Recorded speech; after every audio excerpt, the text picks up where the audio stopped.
मुझे फ्लैट खरीदना चाहिए। फ्लैट तो सबसे घटिया है, मूर्ख लोग खरीदते हैं भाई, गरीब लोग खरीदते हैं फ्लैट। क्या आप ये कहना चाह रहे हो कि आज की तारीख में जितने लोग भी फ्लैट में रह रहे हैं वो अमीर लोग नहीं? वो मूर्ख हैं, वो गरीब हैं। फ्लैट जो होते हैं वो कभी इंक्रीज नहीं होते वैल्यू में एज कम्पेयर टू जब आप लैंड खरीदते हो। कई लोग तो भाई इतने मूर्ख हैं, ऑस्ट्रेलिया में बैठे, न्यूजीलैंड में बैठे, इंडिया में लगाना बिना देखे, अनसीन, कोई रिसर्च ना करे। अरे मेरे भाई ने लिया था भाई, ले लो। अरे मेरे ताए के लड़के ने लिया, ले लो। कभी आपने देखा मार्क ज़करबर्ग को कोई बकवास कपड़े पहनते हुए? कभी देखा आपने उसने लुई वुइटन पहना? कभी बिल गेट्स ने पहना देखा आपने? कभी इलॉन मस्क को पहने देखा आपने? भाई जो भी अमीर लोग होते हैं ना, उनको पता है मिडिल क्लास जो सबसे गरीब माइंडसेट है उनको बेच बेच के ये इनको बेच बेच के अमीर बन जाते हैं। करेक्ट। जो गरीब लोग होते हैं ना वो फ्यूचर का नहीं सोचते, वो अभी का सोच रहे होते हैं, उनको मजे लेने होते हैं जिंदगी के। अगर आप देखो हिस्ट्री में जितने लोगों ने भी लॉटरी जीती है ना, वो आज से 2 से 3 से 4 साल पुराना है, वही गरीब हुआ था क्योंकि माइंडसेट नहीं डेवलप करा।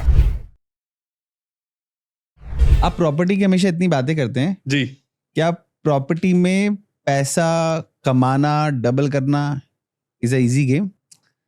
इजी गेम उसके लिए भाई जिसको समझ आती हो, क्योंकि जब मैं 18 साल का था हम ऑलमोस्ट बैंकरप्ट थे। मैंने आपको बताया मैंने अगले 10 साल में $70,000 सेव करे थे।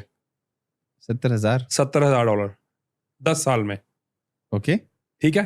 पर उस 70,000 को जिसमें मैंने पहली बार एज अ डिपॉजिट यूज करा था, उस $70,000 से मैंने 4 प्रॉपर्टियां सिर्फ और सिर्फ 18 महीने में खरीदी थी। रहने के लिए? रहने के लिए तो मैं खरीदता ही नहीं ना, वो तो बेकार है, गरीबों का काम है वो, मेरे काम नहीं है वो। माइंडसेट बहुत डिफरेंट है ब्रो। और मेरे को सिर्फ और सिर्फ उन लोगों से काम करना है जो ये दो लोग नहीं है, जो गरीब और गरीब माइंडसेट वाले नहीं है। अब उस 70,000 को मैंने मल्टी मिलियन बनाया है। आज मेरे पास 7 से ज्यादा प्रॉपर्टीज हैं, जो 15 प्रॉपर्टीज बनेंगी, क्योंकि उसमें से तो 2 प्रॉपर्टीज है जो 7 जो मेरे पास ऑलरेडी हैं, उस पे मेरे पास 10 घरों का अप्रूवल पड़ा हुआ है ऑलरेडी, बस मेरे को बिल्ड करनी है। सो यस, 70,000 से स्टार्ट करा था, मल्टी मिलियन में पहुंच गया हूं। मालिक बस साथ दे तो आगे भी जाएंगे। सो यस, अगर आपको पता चल जाए कि करना क्या है और आपकी स्ट्रेटजी क्लियर है, तो आप कहीं पे भी पहुंच सकते हो। और पैसा बनाना रियल एस्टेट में आसान नहीं कह सकता, सिंपल है। इसको एक काम करते हैं, बेसिक से स्टार्ट करते हैं सब ठीक है। चीजों को। अगर आज की तारीख में कोई प्रॉपर्टी लेना चाहता है, जी, so what is the right age and right time? कोई राइट एज नहीं है, कोई राइट टाइम नहीं है भाई। बट आज के जितने यंगस्टर्स हैं जी, सब बोलते हैं कि एक बार हम इतना पैसा कमाने लग जाएं, शादी हो जाए, तब हम घर खरीदेंगे।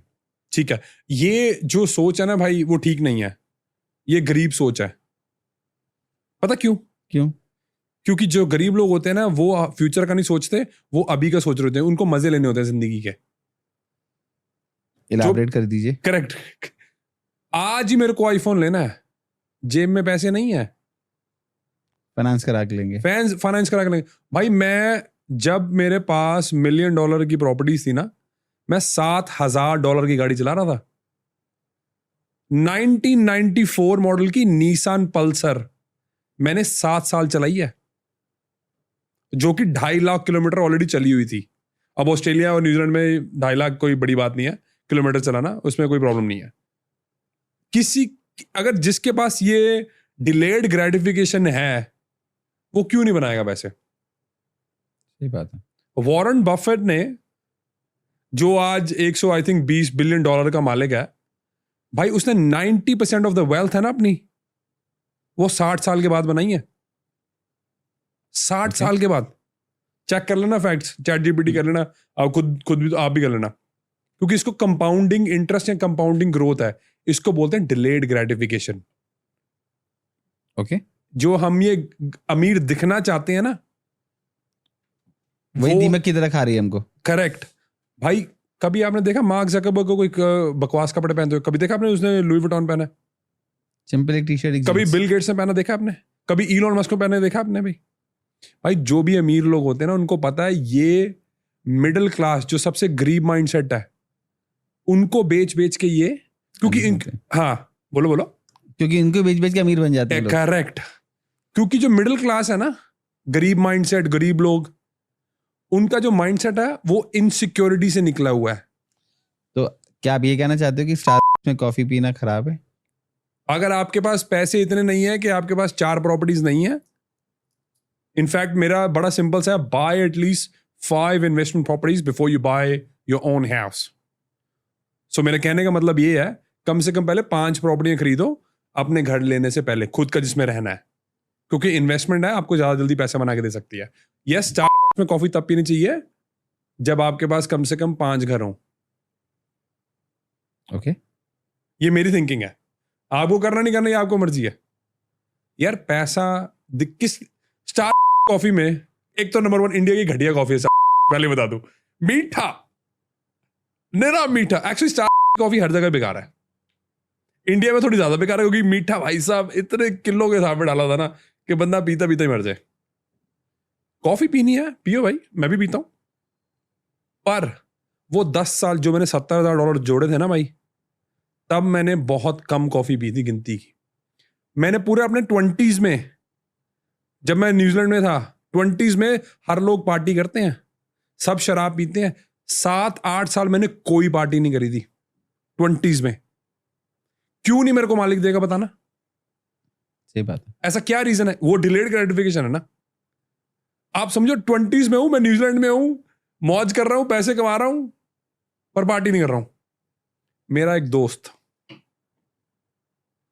जो कि दिखावे के चक्कर में मेरे साथ काम करता था, सैलरी पैकेज सेम, सब कुछ सेम, उसने बस लड़की को इंप्रेस करने के लिए ऑडी ले ली।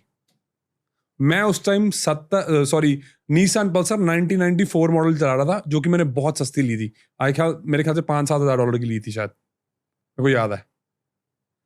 वो आज भी वहीं पे है, कुछ नहीं है उस बंदे के पास। इनफैक्ट उसको जल्दी अमीर होने के चक्कर में कसीनो की ऐसी लत लगी कि उसने अपने आप को कसीनो से बैन करवाया था। और उसके बाद उसने क्या करा, दुनिया से पैसे उठाए $25,000, घर वालों को फोन करा, भाई मेरे को $25,000 चाहिए, मैंने दुनिया को पैसे देने हैं। ऑकलैंड में उसने अपने आप को बैन कराया। हैमिल्टन एक डिफरेंट सिटी है न्यूजीलैंड में, वहां पे जाके जुआ खेले, 25,000 फिर हार गया। ये जो हमारी रिच बनने की जो ज्यादा जल्दी है ना, यही हमें गरीब बना रही है, क्योंकि हम लोगों को दिखाने के लिए लुई विटॉन पहन रहे हैं, स्टारबक्स की कॉफी पी रहे हैं। कोई जरूरत नहीं है पीने की, कोई तुम्हारे घर पे पैसे डालने नहीं आएगा। इनफैक्ट सीक्रेटली हर कोई जो आपका रिलेशनशिप में है ना, जो आपके रिश्तेदार आपको लगते हैं बड़े प्यारे हैं, वो चाहते हैं भाई अब तुम तो गिरो, तुम तो मरो, तुम ना अमीर बन जाओ, तुम ना कोई बढ़िया डिसीजन ले लो। सीक्रेटली है, पर बताता कोई नहीं है। हाँ सही बात है, इट हैपेंस। मतलब मैंने तो ये लाइव देखा है। मतलब मैं किसी रिश्तेदार का नाम नहीं ले सकता यहाँ पे, बट मैंने देखा है, होता है ऐसा। मतलब मुझे ऐसा लगता है कि आपके माँ बाप के अलावा आपकी सक्सेस से किसी को खुशी नहीं मिलती। किसी को नहीं खुशी मिलती, बहुत मुश्किल है। दे विल बी हैप्पी कि हमारा बच्चा बढ़ रहा है आगे, या आपका कोई जबरदस्त भाई हो जैसे मेरा। एग्जैक्टली भाई वो that's what there close That's it. Relationship. Absolutely. जब हम ऑलमोस्ट बैंकरप्ट थे ना भाई, जब मैं 18 साल का था, तो जो मेरे ताए थे उन दोनों के पास इतने पैसे थे कि वो मेरे पापा को बचा सकते थे, उनको पैसे दे के जो डेट था वो पे ऑफ कर सकते थे, ताकि हम उनको बाद में पे ऑफ करते। नहीं किया उन्होंने। And I think that was the best thing ever जो उन्होंने मेरे साथ करी। जो उस जिंदगी का लेसन का कोई वैल्यू नहीं है, zero. Okay, so coming to the point again जी, क्या सोच होनी चाहिए हमारी प्रॉपर्टी खरीदने से पहले? जल्दी अमीर होने की तो बिल्कुल नहीं होनी चाहिए।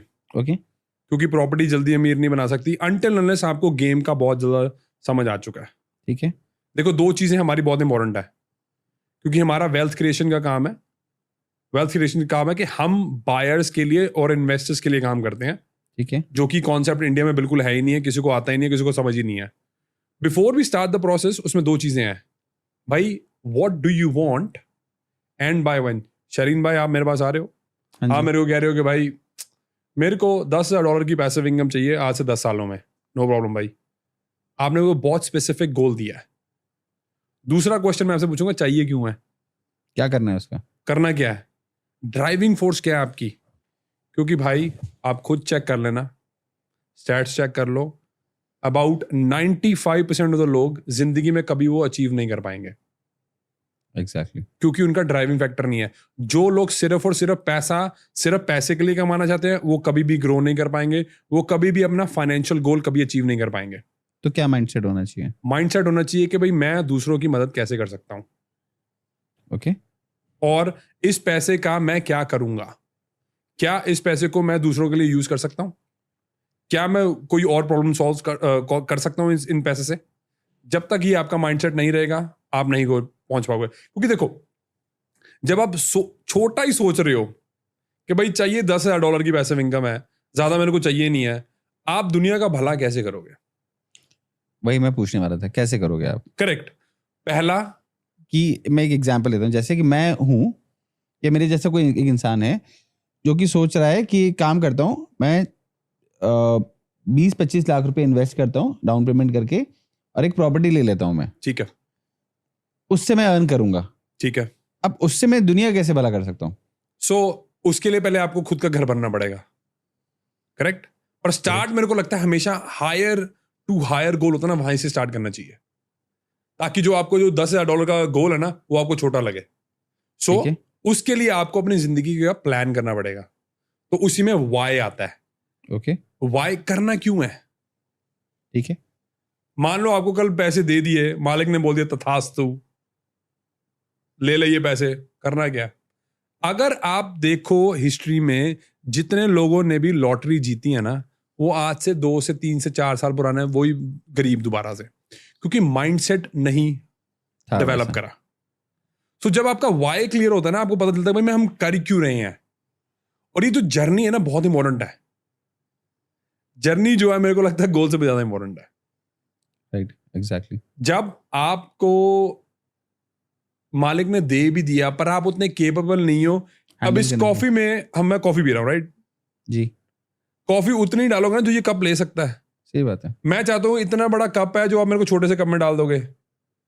वैसे ही इंसान जो है वो छोटी सोच का होता है और वो मांगता बहुत बड़ी चीजें हैं, हैंडल करने की समर्था नहीं है उसमें। मतलब भाई हैंडल कैसे करना है उसको, exactly. जब तक वो आप हैंडल नहीं कर पाओगे तो कैसे कर पाओगे। सो मेरे को लगता है कि जो गोल होना चाहिए वो बहुत बड़ा होना चाहिए कि भाई इससे मैं शायद पहले अपना भला बाद में सोचूंगा, लेट मी सी कि भाई कैसे करना है।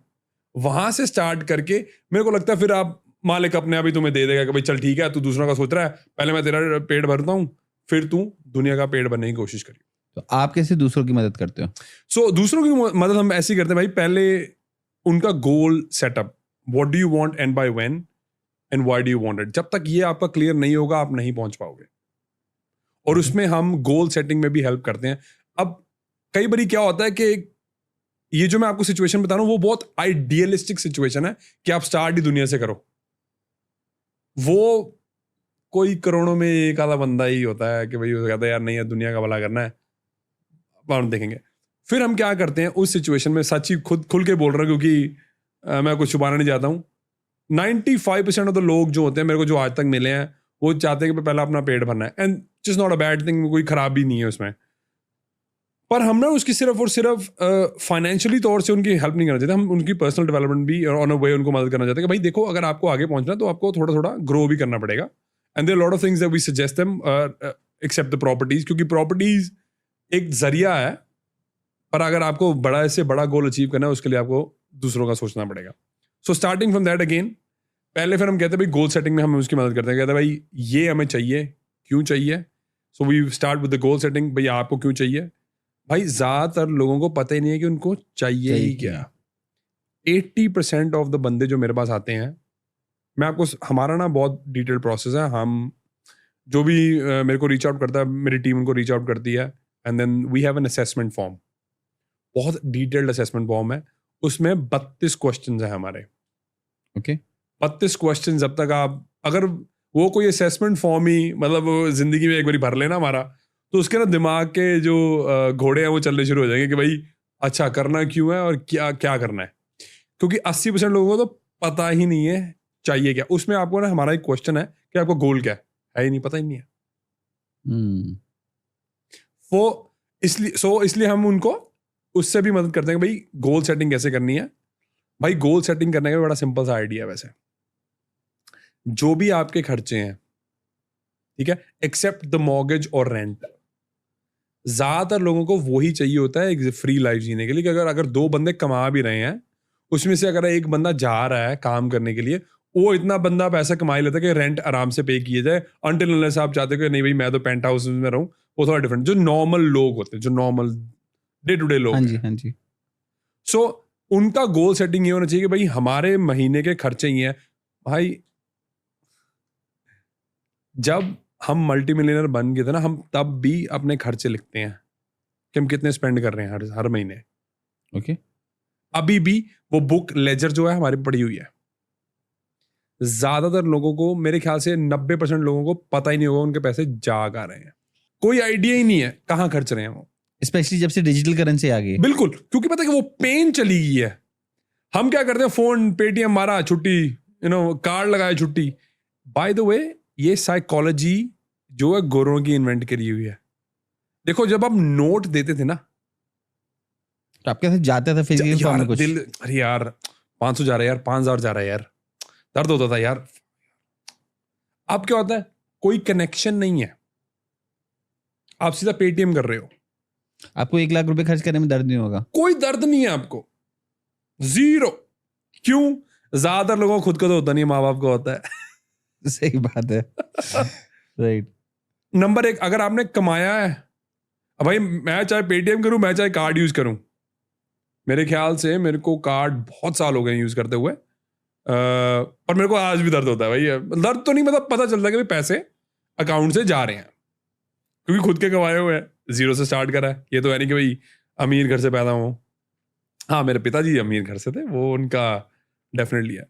ये जो बहुत इंटरेस्टिंग पॉइंट है कि समझ नहीं आता हमें। सो मेरे को लगता है जो लोग एक्चुअल में पेन समझ रहे थे ना, उनको थोड़ा सा कैश यूज करना चाहिए। ओके। उससे डिलेड ग्रेटिफिकेशन का ना तुम्हें एक आइडिया सा मिल जाएगा, यार मैं भी खर्च रहा हूँ यार, छोड़ यार, ना कर दूं, है ना, ये कॉफी नहीं पीनी, स्टारबक्स में रहने देता हूं मैं, फिर उनको समझ आएगा। पर ये यहाँ पे माँ बाप की भी गलती है भाई, ओके। कैसे? Specially Indian parents, overly emotional. भाई जो मांग दिया बच्चे ने वही दे देना। पर फिर आजकल बच्चे लोग बोलते हैं कि यार अभी हम यंग हैं, अभी हम ऐश नहीं करेंगे, अभी हम अगर स्टारबक्स की कॉफी नहीं पियेंगे, अभी हम बाइक नहीं चलाएंगे, कार में नहीं घूमेंगे, तो फिर हम एंजॉय कैसे करेंगे? पार्टीज में नहीं जाएंगे तो एंजॉय कैसे करेंगे? मेरे को बहुत साल हो गए भाई बाहर रहते हुए, मैं बड़ा ही न्यूजीलैंड में हूँ। ठीक है। वहां पे ऐसा कुछ नहीं है। 16 साल के अब हो गए हो जिस दिन, माँ बाप बोलते हैं भाई साहब रेंट देना शुरू कर दो, नहीं तो घर से निकलो। अच्छा। 16 साल, as soon as they become eligible to work, भाई हमें रेंट चाहिए हर हफ्ते गोइंग फॉरवर्ड। नहीं दे सकते, अपनी जगह घर जगह देखो। अब वो माँ बाप अपने बच्चों को ज्यादा केपेबल बना रहे हैं एज कंपेयर टू अस। कोई प्रैक्टिकलिटी नहीं है। देखो मैं बहुत प्रैक्टिकल आदमी हूं, जहां से भी कुछ बढ़िया सीखने के लिए मिले ना, वो एक्सेप्ट कर लेना चाहिए। गोरों के साथ मतलब ऑलमोस्ट अगेन, जैसे मैं कह रहा हूँ, मैं पढ़ाई बाहर करी है, बड़ा ही मैं न्यूजीलैंड ऑस्ट्रेलिया में हूँ, बहुत सारी चीजें हैं जो मैं कह रहा हूँ अगर वो मेरी जिंदगी में ना अप्लाई करी होती ना, तो जिंदगी मेरी कुछ और ही होती। आप बच्चों को सिखा रहे हो कि भाई हम तुम्हारे नौकर हैं, जो तुम बोल दोगे वही करेंगे, तो नौकर नौकर के पास कंट्रोल होता है कि मालिक के पास कंट्रोल होता है? मालिक के पास। अब बच्चे जो है मालिक बन के बैठे हुए हैं वहां पे। जैसे बदतमीजी यहां पे मैंने देखा भाई, हर साल मैं आता हूं, पिछले 6 महीने में तीसरा चक्कर है मेरा। भाई वहां पे अगर बच्चों ने माँ बाप के साथ कोई बदतमीजी करी ना, सिर्फ आंखें बहुत हैं। यहाँ पे कुछ चीजें मैंने ऐसी देखी हैं जो कि बहुत टचिंग है और बहुत हार्ट ब्रेकिंग है, जो माँ बाप पे बच्चे हाथ उठा रहे हैं। बहुत ज्यादा आजकल ये बहुत ज्यादा कॉमन हो गया इंडिया में। अगर भाई वहां पे हो जाए ना तो क्या ही हो जाएगा। इनफैक्ट क्योंकि देखो मैं गोरों के बच्चों के साथ भी रहता हूँ, क्योंकि हमारे गोरे फ्रेंड्स भी हैं, और जो देसी हैं जो इंडियन पेरेंट्स हैं वो भी हैं। वहां पे भी फर्क है एज कम्पेयर टू इंडिया, क्योंकि वहां के बच्चों के साथ ना वो गोरों के बच्चे रहते हैं, और गोरों के बच्चे यूजुअली अगेन सारे सेम नहीं होते। पागल ना हो जाना कमेंट करते हुए ये सारे सेम होते हैं, ऐसा कभी भी नहीं होता। बट ये है कि ज्यादातर जो बच्चे होते हैं, एक्सेप्शंस तो हमेशा ही होते हैं, हर जगह ही होते हैं, वो बहुत कम है। ओके। एक प्रॉपर्टी ब्रोकर में और जी। एक प्रॉपर्टी स्ट्रैटेजिस्ट में जी। क्या डिफरेंस होता है? सो भाई प्रॉपर्टी ब्रोकर जो होता है ना, जैसे मान लो आप घर बेच रहे हो, प्रॉपर्टी ब्रोकर आपके बिहाफ पे काम कर रहा है। ठीक है, मैं प्रॉपर्टी स्ट्रैटेजिस्ट हूं और मैं एक बायर्स एजेंसी रन करता हूं जो न्यूजीलैंड ऑस्ट्रेलिया में है। ओके, बायर्स एजेंसी का मतलब है कि मैं बायर का साइड देखूंगा कि भाई बायर जो है वो रिप ऑफ ना हो जाए या उसको उसका फायदा ना उठाया जाए। तो मैं सिंपल लैंग्वेज में बोलूं तो Correct. आप एक जो प्रॉपर्टी ब्रोकर होता है जी, वो सिर्फ आपको एक प्रॉपर्टी दिला देता है, correct. Right, without any strategy. Actually property दिलाता नहीं, वो आपको प्रॉपर्टी बेच रहा होता है महंगा करके, क्योंकि उसकी जो कमीशन है वो उसके साथ अटैच्ड है। एग्जैक्टली, जितनी महंगी प्रॉपर्टी आएगी उतना उसको ज्यादा कमीशन मिलेगा। हम्म। प्रॉपर्टी स्ट्रेटेजिस्ट का जो हमारा काम है वो वेल्थ क्रिएशन मॉडल है। मतलब आप एक पूरे प्लान क्रिएट करके देते हो। Plan is one thing, correct, 100%, पर at the same time we make sure कि भाई आप जो प्रॉपर्टी खरीद रहे हो वो आपके गोल से अलाइंड है, वही what and what do you want and by when and why do you want it. जब तक वो क्लियर नहीं होगा उसके बिना आप गलत प्रॉपर्टी, ये और प्योरली इन्वेस्टमेंट है बाय द वे, ठीक है, ये इन्वेस्टमेंट के लिए कि आप जो अपने गोल क्लियर करो उसके बाद हम आपको प्रॉपर्टीज बताएंगे या आपको लेके भी दे सकते हैं कि भाई ये प्रॉपर्टी खरीदनी है, ये नहीं खरीदनी। सो प्रॉपर्टी स्ट्रेटेजिस्ट जो है it's a very different, it works for the investors, it works for people जिन्होंने पैसा कमाना है। ओके, क्या ऐसा कोई तरीका है जहां हम शॉर्ट टाइम में प्रॉपर्टी से ज्यादा पैसा कमा सकते हैं? तरीके तो बहुत है भाई, क्या आप शेयर करना चाहते हो? सब कुछ आज ही शेयर कर दूं। एक बता दीजिए। लैंड ले लो जहां पे आपको पता है कि ऑलरेडी डेवलपमेंट हो रही है, उसके पास जो बंदा जाके लैंड खरीद लेगा उसको पैसा बनाना बहुत इजी हो सकता है। ओके, ऐसी कौन सी हॉट प्लेसेस होती हैं जहां पे इंसान को आंख बंद करके लैंड लेके डाल देना चाहिए और वो उसको फ्यूचर में करोड़पति नहीं अरबपति बना के छोड़ेगी? भाई वहां उसके लिए रिसर्च करनी पड़ती है। ओके, कई बारी सरकार आपको सब कुछ बता रही होती है पर हम देखना नहीं चाहते हो। जैसे कि मैंने अभी सुना था कि एक ऐसी प्लेस जो कि हमेशा हॉट रहेगी और हमेशा आपको नो डाउट पैसे देके जाएगी, दैट इज एयरपोर्ट। अगर आप एयरपोर्ट के आसपास जी, प्रॉपर्टी खरीद के डाल देते हो, लैंड खरीद के डाल Correct. देते हो, वो आज नहीं तो आज से 20 साल बाद वो इतनी हॉट प्रॉपर्टी हो जाएगी और इतना आपको पैसा देके जाएगी कि पूछो नहीं। एक तरीका ये है और दूसरा तरीका ये है भाई कि अगर आप रिसर्च करके ये देख लो कि भाई इंफ्रास्ट्रक्चर कहाँ लेके जा रही है सरकार। अब न्यूजीलैंड, ऑस्ट्रेलिया में और यूएस में सरकार के जो प्लान्स होते हैं वो काफी आगे के होते हैं और वो ऑनलाइन इंफॉर्मेशन अवेलेबल भी होती है कि भाई कहाँ पे जाना है। तो अगर आपको लगता है कि यस आप अगर उस इंफ्रास्ट्रक्चर के पास पहुंच सकते हो you will make money, but वो हर बारी सही नहीं होता। मेलबर्न में एक जगह है, क्या नाम था उस जगह का, विंडम वेल करके जगह है। तो वहां पे ना मॉल आना था एक, ठीक है, मॉल के पास ऑब्वियसली नई सोसाइटी बनती है, सारा कुछ होता है। अब वो मॉल आते आते नहीं आ रहा, ठीक है। तो यस वो आप बना सकते हो, अगेन गेम को समझो तब खेलो, अंधे की तरह खेलोगे तो फिर वैसे ही आपको आउटकम्स मिलेंगे। आपके हाथ में आपको आउटकम्स कैसे चाहिए। इंडिया में जैसे एक साइकोलॉजी है जी, कि जैसे माँ बाप जनरली सोचते हैं कि बच्चा रेंट दे रहा है, जैसे जी। समझ लीजिए मैं 25,000 का रेंट देता हूँ हर महीने। अब मैं पिछले 3 साल से रह रहा हूँ, जी, 9 लाख रुपए खर्चा कर चुका हूँ। मेरे पेरेंट्स की ये साइकोलॉजी है कि रेंट के हाउस पे रहने के बजाय यही 9 लाख रुपए तुमने अपना मकान ले लिया होता तो उसमें काम आते। एब्सोल्युटली। तो ये साइकोलॉजी सही है गलत है? क्योंकि इधर एक दूसरा कॉन्ट्रडिक्टरी क्वेश्चन भी आता है कि हमको रेंट के मकान भी रहना चाहिए जैसे आप करते हैं जी, और प्रॉपर्टी लेके डाल देना चाहिए। एब्सोल्युटली। तो साइकोलॉजी कौन सी सही है? साइकोलॉजी भाई मेरे को जो लगता है वो रेंट वेस्टिंग वाली है। रेंट वेस्टिंग का मतलब यही है कि आप वहां पे रहो जहां पे आप रहना चाहते हो, जहां पे सारा इंफ्रास्ट्रक्चर है, जहां पे आपकी जॉब है। भाई मेरा कजन काम करता है गुड़गांव में। कल मैंने उसको फोन करा 7:15 पे, ठीक है, 7:15 में मैंने उसको फोन करा। मैंने कहा भाई कहाँ पे? कह रहा पाजी बस निकल रहा हूँ, मैं आ रहा हूँ। ठीक है, मैं कहा ठीक है, कितनी देर लगी? कह रहा वही घंटा। वो भाई साहब घर पहुंचा 10:15 पे। ओके। क्यों? क्योंकि उनका खुद का घर है यहाँ पे दिल्ली में, काफी अच्छा घर है, ऐसे चलो कोई प्रॉब्लम नहीं है। अब मेरा जो माइंड है वो यही कहता है कि मैं इतना प्रैक्टिकल हूं, मैं कहूँगा यार 3 घंटे, क्योंकि ना इंडिया में ना टाइम की अबंडेंस ज्यादा है, क्योंकि हमारे पास पॉपुलेशन ज्यादा है, इसी करके ना टाइम की वैल्यू हम लूज कर रहे हैं, इनफैक्ट करते ही नहीं है। करते ही नहीं है भाई। 3 घंटे ना मेरे लिए बहुत ज्यादा इंपॉर्टेंट है, क्योंकि आप अपने लाइफ का टाइम दे रहे हो उधर। एग्जैक्टली मैं अपने लाइफ का वो मैं क्रिएट नहीं कर सकता हूं, मेरे को वो काम ही नहीं करना। अभी 3 दिन के लिए मैं कॉन्फ्रेंस पे गया था, ग्रेटर नोएडा में थी। अब कॉमन सेंस कहती है दिल्ली में मेरा घर है भाई, कोई रेंट नहीं देना पड़ेगा, मेरे को कोई होटल का खर्चा नहीं देना पड़ेगा। भाई मैं नहीं रहा, मैंने कहा यार क्यों दिमाग खराब है, मैंने रेडिसन में अपना कमरे बुक कराए, मैं आराम से रहा।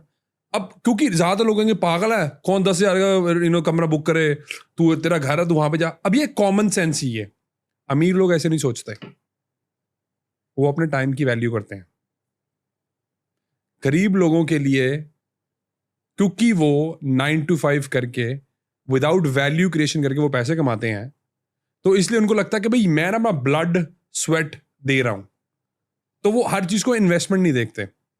बड़ा सटल सा माइंडसेट है, मैं आपको एक बताता हूँ, आप हैरान हो गए कि मेरे फोल्डर में ना, मेरी ईमेल के फोल्डर में बिजनेस एक्सपेंस नाम का कोई फोल्डर नहीं है, बिजनेस इन्वेस्टमेंट्स नाम का फोल्डर है। ओके। समझ आया? देखो कितना छोटा सा चेंज है। ज्यादातर लोग बिजनेस को जब उस पर पैसा खर्च करते हैं उसको एक्सपेंस देखते हैं, मैं उसको बिजनेस की इन्वेस्टमेंट मानते हैं। ये जो माइंडसेट है ना ब्रो, ये बहुत मुश्किल से आएगा, क्योंकि गरीब माइंडसेट जो होता है ना वो यही है, वो हर चीज को पैसे से कंपेयर करती है। मेरे लिए पैसा ये नहीं कि भाई मैं स्टारबक्स पीने नहीं पीनी, क्या ये वर्थ है मेरे लिए या नहीं है, मैं पैसे देखता भी नहीं हूं भाई। ओके। व्हाई? बिकॉज मेरे को पता है ये मेरे लिए इन्वेस्टमेंट है। अब कहेंगे यार तू ये कॉन्फ्रेंस वहां पे भी कर सकता था ऑस्ट्रेलिया में, या ऑफ कोर्स कर सकता था, ऑफ कोर्स कर सकता था, वैसे और भी होंगी, पर मेरे को नहीं करनी थी, क्योंकि मेरे को पता है ये एज एन इन्वेस्टमेंट है। कुछ जो टॉपिक जो उस कॉन्फ्रेंस में कवर हुए हैं वो मेरे को पता था कि भाई इंडिया में है, वो थोड़ी सी आगे है, स्पेशली विद डिजिटलाइजेशन जो है, तो इन अ वे मेरा रिटर्न ऑफ इन्वेस्टमेंट ज्यादा है यहाँ पे। एग्जैक्टली। सो जो मैं पैसे इन्वेस्ट कर रहा हूं उससे मैं ज्यादा सीख सकता हूं, और मेरे लिए नॉलेज पे इन्वेस्ट करना इज द बेस्ट इन्वेस्टमेंट, क्योंकि वो मैं अपने आप पे इन्वेस्ट कर रहा हूं। ज्यादातर लोग पूरी जिंदगी निकल जाते, कभी भी अपने पे इन्वेस्ट करते ही नहीं है, फिर वो सोचते हैं कि यार मैं बदला क्यों नहीं। राइट। सो ये जो माइंडसेट की बात है कि कहाँ लेना चाहिए, मेरे हिसाब से वहां लेना चाहिए जहां पे आपके पैसे ज्यादा बनते हो और जहां पे आपकी जिंदगी आसान हो जाए। अब मैंने उसको फिर फोन करके बोला, मैंने कहा यार तू 3 घंटे एक दिन, वो सिर्फ आने के लिए, जाने के लिए तू कैब में बैठेगा फिर तेरा 1-1.5 घंटा, तू दिन के 4.5-5 घंटे इन्वेस्ट कर रहा है। मैं उसको पता कैसे देखता हूँ, यार मैं इतना टाइम वेस्ट क्यों करूंगा, यार मैं इसमें और पैसे कैसे कमा सकता हूँ। लेवरेज, ये जो वर्ड है ना, ये प्रॉपर्टी का या जिंदगी में जिसने समझ लिया ना वो जिंदगी में बहुत कुछ कर सकता है। सो ये मेरे को लेवरेज का जो वर्ड है बहुत जबरदस्त लगता है। ओके। मेरे को वाई मिल गया कि क्यों करना है। जी ठीक है, मैंने ये भी डिसाइड कर लिया कि अब मुझे इन्वेस्टमेंट करना है, प्रॉपर्टी लेनी है। जी। सबसे बड़ा क्वेश्चन जो आता है कि किस बिल्डर या डेवलपर को मैं चूज करूं और कैसे चूज करूं। सो कल रात को मैं अपने चाचा जी के साथ बैठा हुआ था, वो उनका ही बेटा जो मतलब 3.5 घंटे मतलब लगा के आया, 3 घंटे सॉरी जी। तो उन्होंने सहारा में पैसे लगाए थे, तो आज से 10-12 साल पहले की बात है, 1.5 करोड़ के आसपास उनका मतलब 1.25 करोड़ लगाया था। वो आज तक कोई वापस नहीं आया, कोई आसार पता नहीं लग रहे थे कब आएगा। सो देखो हो सकता है कि आए कि ना आए। अब आप कह रहे हो कि कैसे डेवलपर को चूज करूं। करेक्ट। मैं अगर आपकी जगह होऊंगा, जो भी स्टार्ट कर रहा है, कम से कम मैं 50 बंदों के साथ बात करूंगा। ओके। उन्होंने जो मेरे को मेन पॉइंट बताया ना, वो कहता है भाई मैंने ओवरली ट्रस्टिंग होता ना without doing a due diligence. Generally हम बोलते हैं कि यार ये डेवलपर ने इतने सारे प्रोजेक्ट्स बना दिए तो अच्छे ही हो गए। यस, उसकी कोई गारंटी नहीं है, राइट। किसी की कोई गारंटी नहीं है। मेरा सजेशन जो होता है उसको कम से कम 50 बंदों से बात की जाए जिनका वो ऑलरेडी बना चुके हैं। उन 50 से ना आप डाटा एक गैदर कर सकते हो कि भाई उनका ओवरऑल जो सिचुएशन थी वो कैसी थी। अब ये थोड़ा पर्सनल क्वेश्चन है, उनको थोड़ी मेहनत करनी पड़ेगी। हम मेहनत करने नहीं चाहते। कौन जाए यार 50 बंदों से मिले, यार छोड़ यार, बढ़िया चल रहा है, नाम है उनका, ये सब कुछ है, ठीक है। अब ये लोग करते नहीं, फिर बाद में पछताते कि यार शिट यार, हमने करना चाहिए था, हमने करा नहीं। कितने सारे नोएडा में आज भी फंसे पड़े ऐसे हैं, पड़े फंसे हैं। ऐसे ही पड़े। नोएडा में क्या, दिल्ली में भी पड़े, बहुत दिल्ली में पड़े, गुड़गांव में भी होंगे। बिल्कुल है। मतलब बड़े बड़े आए, अब हाफ प्रोजेक्ट भी खत्म नहीं हुआ, नहीं क्योंकि ईएमआई चल रही हैं हाँ जी। और कुछ नहीं वहां पे अभी। सो इसीलिए यार ये खुद का पैसा आपका, ड्यू डिलिजेंस का मतलब समझते हो ना, कि भाई हाँ चेक करना कि भाई ये जो है वो सच में है कि नहीं है। इन वे आपकी जबरदस्त रिसर्च होनी चाहिए। रिसर्च होनी चाहिए भाई। या अगेन जो मैं आपको बता रहा हूँ कि हमारा जो प्रॉब्लम सॉल्विंग है वो हम करते यही है। हम वो रिसर्च क्लाइंट के बेस पे करते हैं। सिडनी ऑस्ट्रेलिया और न्यूजीलैंड में हम बहुत जल्दी दुबई में जाने वाले हैं, और ये जो कॉन्सेप्ट है इंडिया में है ही नहीं है। तो अब इंडिया में यहाँ पे कितने सपोर्ट करते हो लोगों को? भाई अभी हम सिर्फ और सिर्फ मेजर सिटीज में फोकस कर रहे हैं। सो पंजाब हो गया, दिल्ली हो गया, बेंगलोर इज समथिंग, बिकॉज मेरा भाई वहाँ पे रहता है। So that's my focus right now, because मैं लोकल बंदों को बहुत अच्छी तरीके से जानता हूँ और हम उनके साथ ऑलरेडी काम कर रहे हैं। और मैं उन लोगों के साथ काम कर रहा हूँ जो पिछले 30 साल से इंडस्ट्री में बैठे हुए हैं। पर ये बहुत अनस्ट्रक्चर्ड है and it's such a shame कि भाई अभी तक ये इंडिया में हो नहीं रहा। होना चाहिए, इतनी बड़ी मार्केट है। पर जब आप खुद ही नहीं करना चाहते, जब लोग ही खुद नहीं ओवरली एक्साइटेड है कि भाई हमें ये करना चाहिए, तो वो कैसे कर पाओगे? सो आई थिंक मेरे को लगता है कि हमारा बहुत सारी जो एनर्जी लगेगी ना वो सिर्फ रिसर्च में लगेगी, है, रिसर्च और एजुकेशन में भी लगेगी कि भाई ऐसी भी जिंदगी में दुनिया में चीजें होती है कि भाई अगर आप खरीदने जा रहे हो, कोई आपके पार्ट की भी बात कर सकता है। क्योंकि ज्यादातर जो रियल्टर्स होते हैं वो जो आप अगर मान लो आप डेवलपर हो, वो उनके लिए काम करते हैं, राइट। वो आपके लिए काम नहीं करते। तो उनको कमीशन वो दे रहे हैं।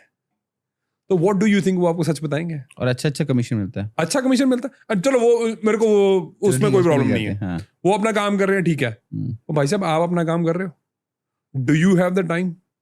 आपको पता है क्या रिसर्च करना है, क्या नहीं करना है? आपको पता है किस बंदे से बात करनी, किस बंदे से बात नहीं करनी? आपको पता है कि लोकल बंदा जो है वो पिछले 30-40 साल से वो कौन है? सो ये जो सब चीजें हैं, और आपका हार्ड अर्न मनी है, सही बात है, आप सेव कर रहे हो। और अगर वो मैंने जो 10 साल में जो 70,000 कमाया था, जो सेव करा है, अगर वो मैं कहीं गलत जगह लगा देता तो मैं खत्म था। राइट। 10 साल मिट्टी हो गए मेरे।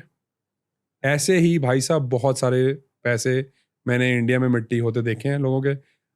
कई लोग तो भाई इतने मूर्ख हैं, ऑस्ट्रेलिया में बैठे हैं, न्यूजीलैंड में बैठे हैं, इंडिया में लगाना बिना देखे, अनसीन, कोई रिसर्च ना करे। अरे मेरे भाई ने लिया था भाई, ले लो। अरे मेरे ताए के लड़के ने लिया, ले लो। और यार चाचा के लड़के ने लिया, यार ले लेते हैं यार, उसने कुछ ना कुछ तो करा होगा। किसी ने कुछ भी नहीं करा।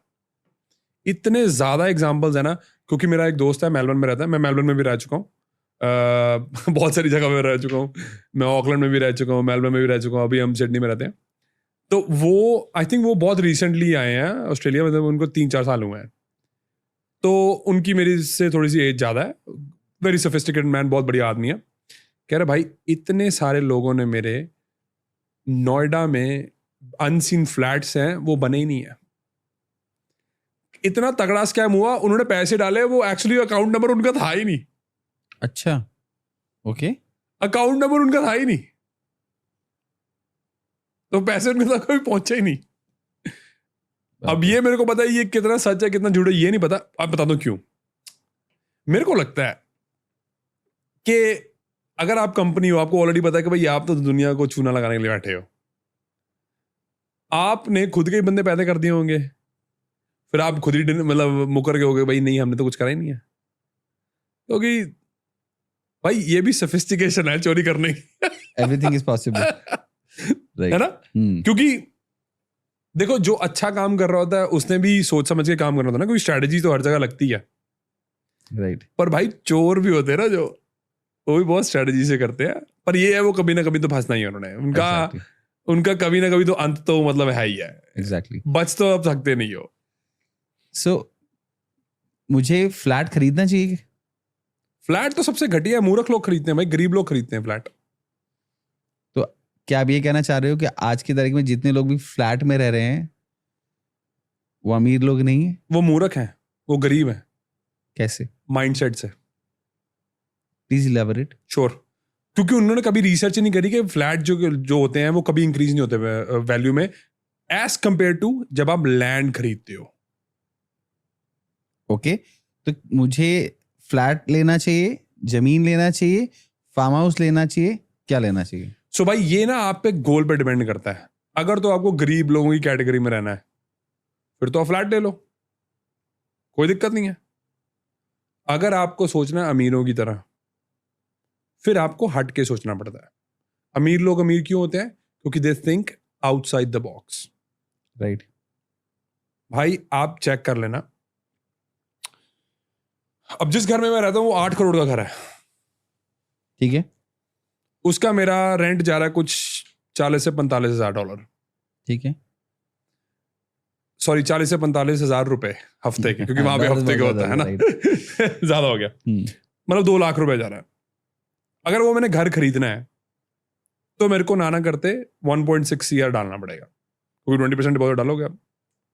वहां पे चलो कम पे भी मिल जाता, पर मैं इंडिया के कॉन्टेक्स्ट में बोल दूँ क्योंकि इंडिया में 20% डिपॉजिट चाहिए।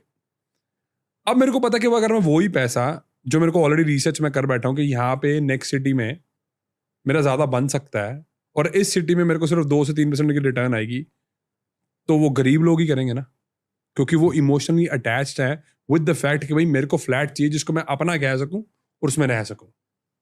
जबकि वो फ्लैट उसका है नहीं, वो तो बैंक का है। वो बैंक का है, ये कौन समझाएगा? और जब तक वो 20 साल तक या 30 साल तक पैसा दे रहा है, हाँ, वो ओनर है ही नहीं। ओनर है ही नहीं है। वो तो किराएदार ही है तो किराएदार है ना, पर उसमें क्या हुआ, वो उसने अपने पैसे का भी अच्छी तरह से यूज नहीं करा। उसको एक सो कॉल्ड फीलिंग आ रही है कि बस हाँ मैं मेरा बैठा घर हूं, है, हाँ करेक्ट, यस, मैं कुछ भी ऑल्टरेशन कर सकता हूँ, किसी को बताना नहीं, बोलना नहीं है। अरे यार ऑल्टरेशन तो तुम उनके साथ जो जिनसे आप रेंट कर रहे हो उनसे भी कर ही सकते हो ना, बात करके, यार हमें ना ये करना है, क्या हम कर सकते हैं?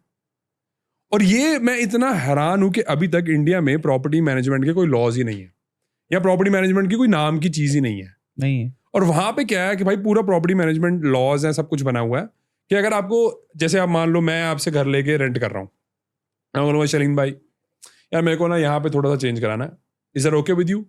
आप बोलते हो हाँ ठीक है, आप बोलते हो नहीं ठीक है, या हम इसको ये कर लो या इसको वो कर लो। अब मेरे कितने सारे टेनेंट्स हैं, मेरे को बहुत सारी रिक्वेस्ट करती हैं कि हम ये कर लें या पिक्चर फ्रेम टांग लें, कुछ चेंजेस कर लें। अगर मेरे को लगता है एक्सेप्टेबल है मैं बोल दो कर लो यार, क्या प्रॉब्लम है? मेरे को कोई प्रॉब्लम नहीं है।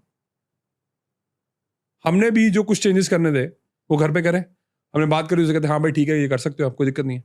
पर ये लॉज नहीं है ना, कुछ अंडरस्टैंडिंग नहीं है, कुछ क्लैरिटी नहीं है, तो उसको लगता है भाई हाँ मेरे को लगता है कि भाई मेरे को अपना घर ले लेना चाहिए बिकॉज मैं कुछ चेंजेस कर लूंगा। भाई साहब वो बैंक का है, तुम्हारा नहीं है, गरीबी हो तुम।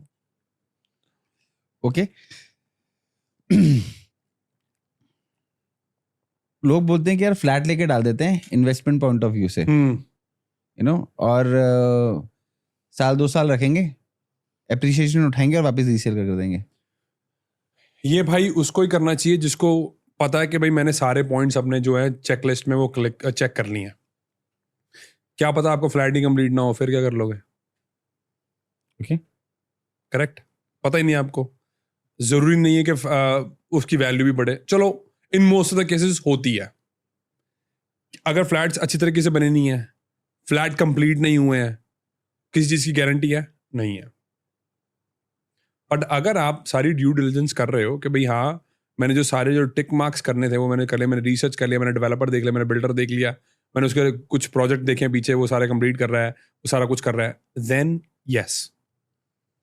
तो मैंने तो कुछ लोगों को देखा है कि जैसे उन्होंने कहीं प्रॉपर्टी ली जी, 2-4 साल रखा जी, बेच दिया, उसको री इन्वेस्ट करा, थोड़े दिन रखा बेच दिया। जी।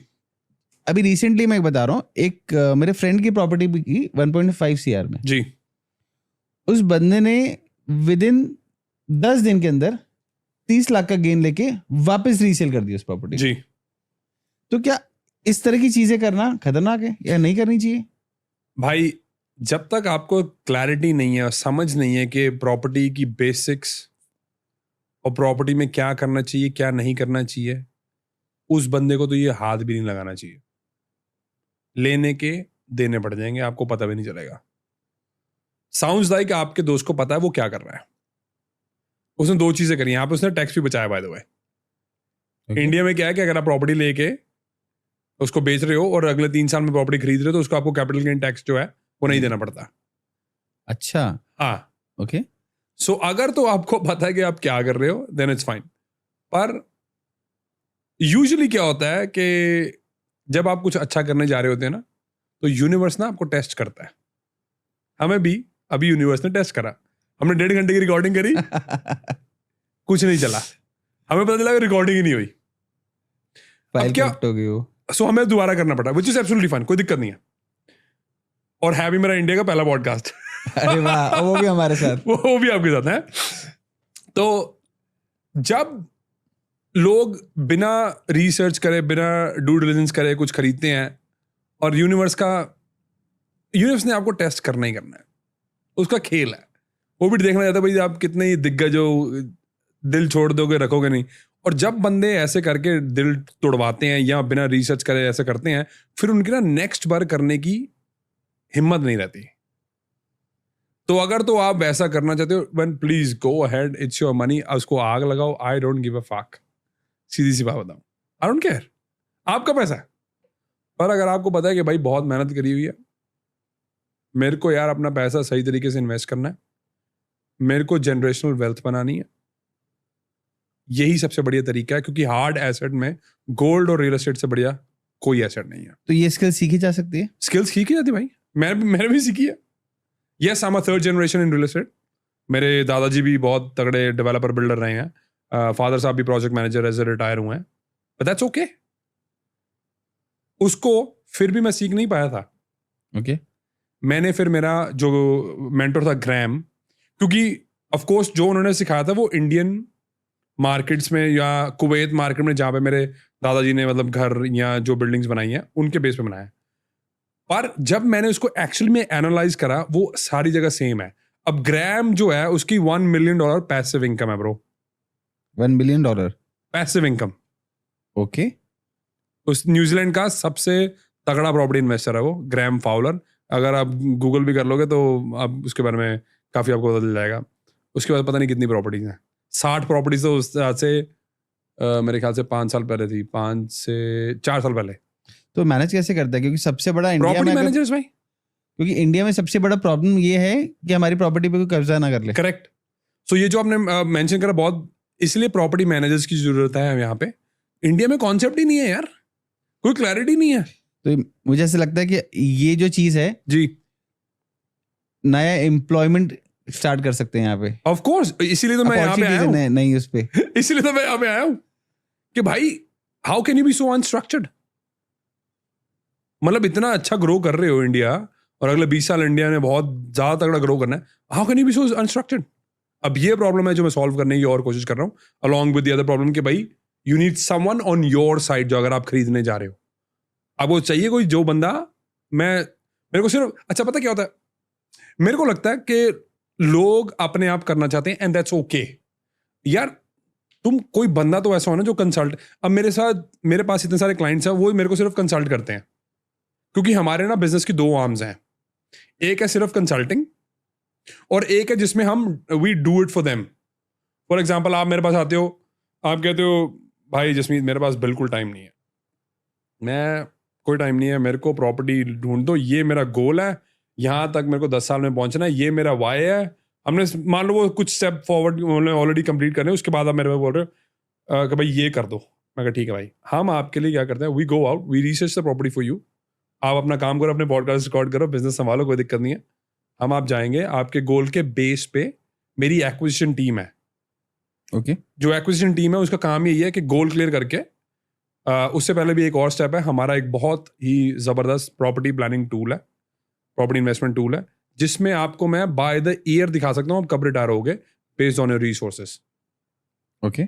जब हम वो सारी स्ट्रेटेजी क्रिएट करके फिर वो नेक्स्ट स्टेप जो हमारा होता है वो एक्विजिशन टीम के पास जाती है वो, एंड जो मेरी एक्विजिशन टीम है वो आपके गोल्स के बेस पे प्रॉपर्टी ढूंढेगी। ओके अगर आप कहते हो मेरे को जल्दी पैसा कमाना है क्योंकि अभी मेरे को कैपिटल इकट्ठा करना है, मेरे पास कैपिटल नहीं है, फिर हम ऐसे लोगों के पास जाएंगे जहां पे हमें पता है कि हमें फ्लैट्स हैं, ये कंप्लीट हो जाएंगे, ये पैसा छोड़ के जाएंगे। वो एक डिफरेंट स्ट्रैटेजी है। हम हर क्लाइंट के लिए 3 डिफरेंट स्ट्रैटेजीज क्रिएट करते हैं। आप कहते हैं नहीं यार पैसा वादू है, टेंशन नहीं है, मेरे को इन्वेस्ट करना, लॉन्ग टर्म करना, बस यही करना है, ये मेरा गोल है, यहाँ तक मेरे को $10,000 की पैसिव इनकम चाहिए, डन। हर एक बंदे की स्ट्रैटेजी डिफरेंट है। अब जब उसके बाद दूसरी जो हमारी सर्विस है वो है कंसल्टिंग। आप कह रहे हो कि भाई अतुल आया मेरे पास, अतुल कह रहा है भाई टाइम है मेरे पास यार, मेरे को दिक्कत नहीं है, पर मेरे को समझ नहीं आ रहा करना क्या, मेरे को क्लैरिटी नहीं है स्ट्रैटेजी क्रिएट कैसे करनी है, क्योंकि ना भाई मेरे आसपास आज तक किसी ने करा है, ना ही मैंने किसी को करते देखा है। तो भाई मेरे को पता आपने करा है, आपके पास प्रॉपर्टीज हैं, आपने 17,000 से शुरू करा था, आपने obviously you got $multi-million properties now, तो उसको कैसे क्रिएट करना है। मैं स्ट्रैटेजी क्रिएट करके अतुल को पकड़ा दूंगा, भाई साहब ये लो स्ट्रैटेजी, अगर आपको ये गोल अचीव करना है तो आपको ये प्रॉपर्टीज बाय करनी है, अगर आपको बी नंबर गोल अचीव करना है तो आपको ये प्रॉपर्टीज चाहिए, अगर आपको सी चाहिए तो आपको ये करना है। उसके बाद अतुल कह रहा भाई मेरे को ना अभी भी क्लैरिटी नहीं है, कोई चक्कर नहीं है, that is when our consulting comes in picture. फिर उसके बाद हम कम्युनिटी कॉल्स करते हैं हर हफ्ते, आप बात कर सकते हो, क्वेश्चंस पूछ सकते हो, जो भी है। इतनी ज़्यादा क्लैरिटी है कि आप खुद भी अगर जाके करोगे तो आप एग्जीक्यूट कर सकते हो, because you need someone's guidance कि भाई हाँ यार भाई। अब मेरे को क्लाइंट्स के कई बार फ़ोन आते हैं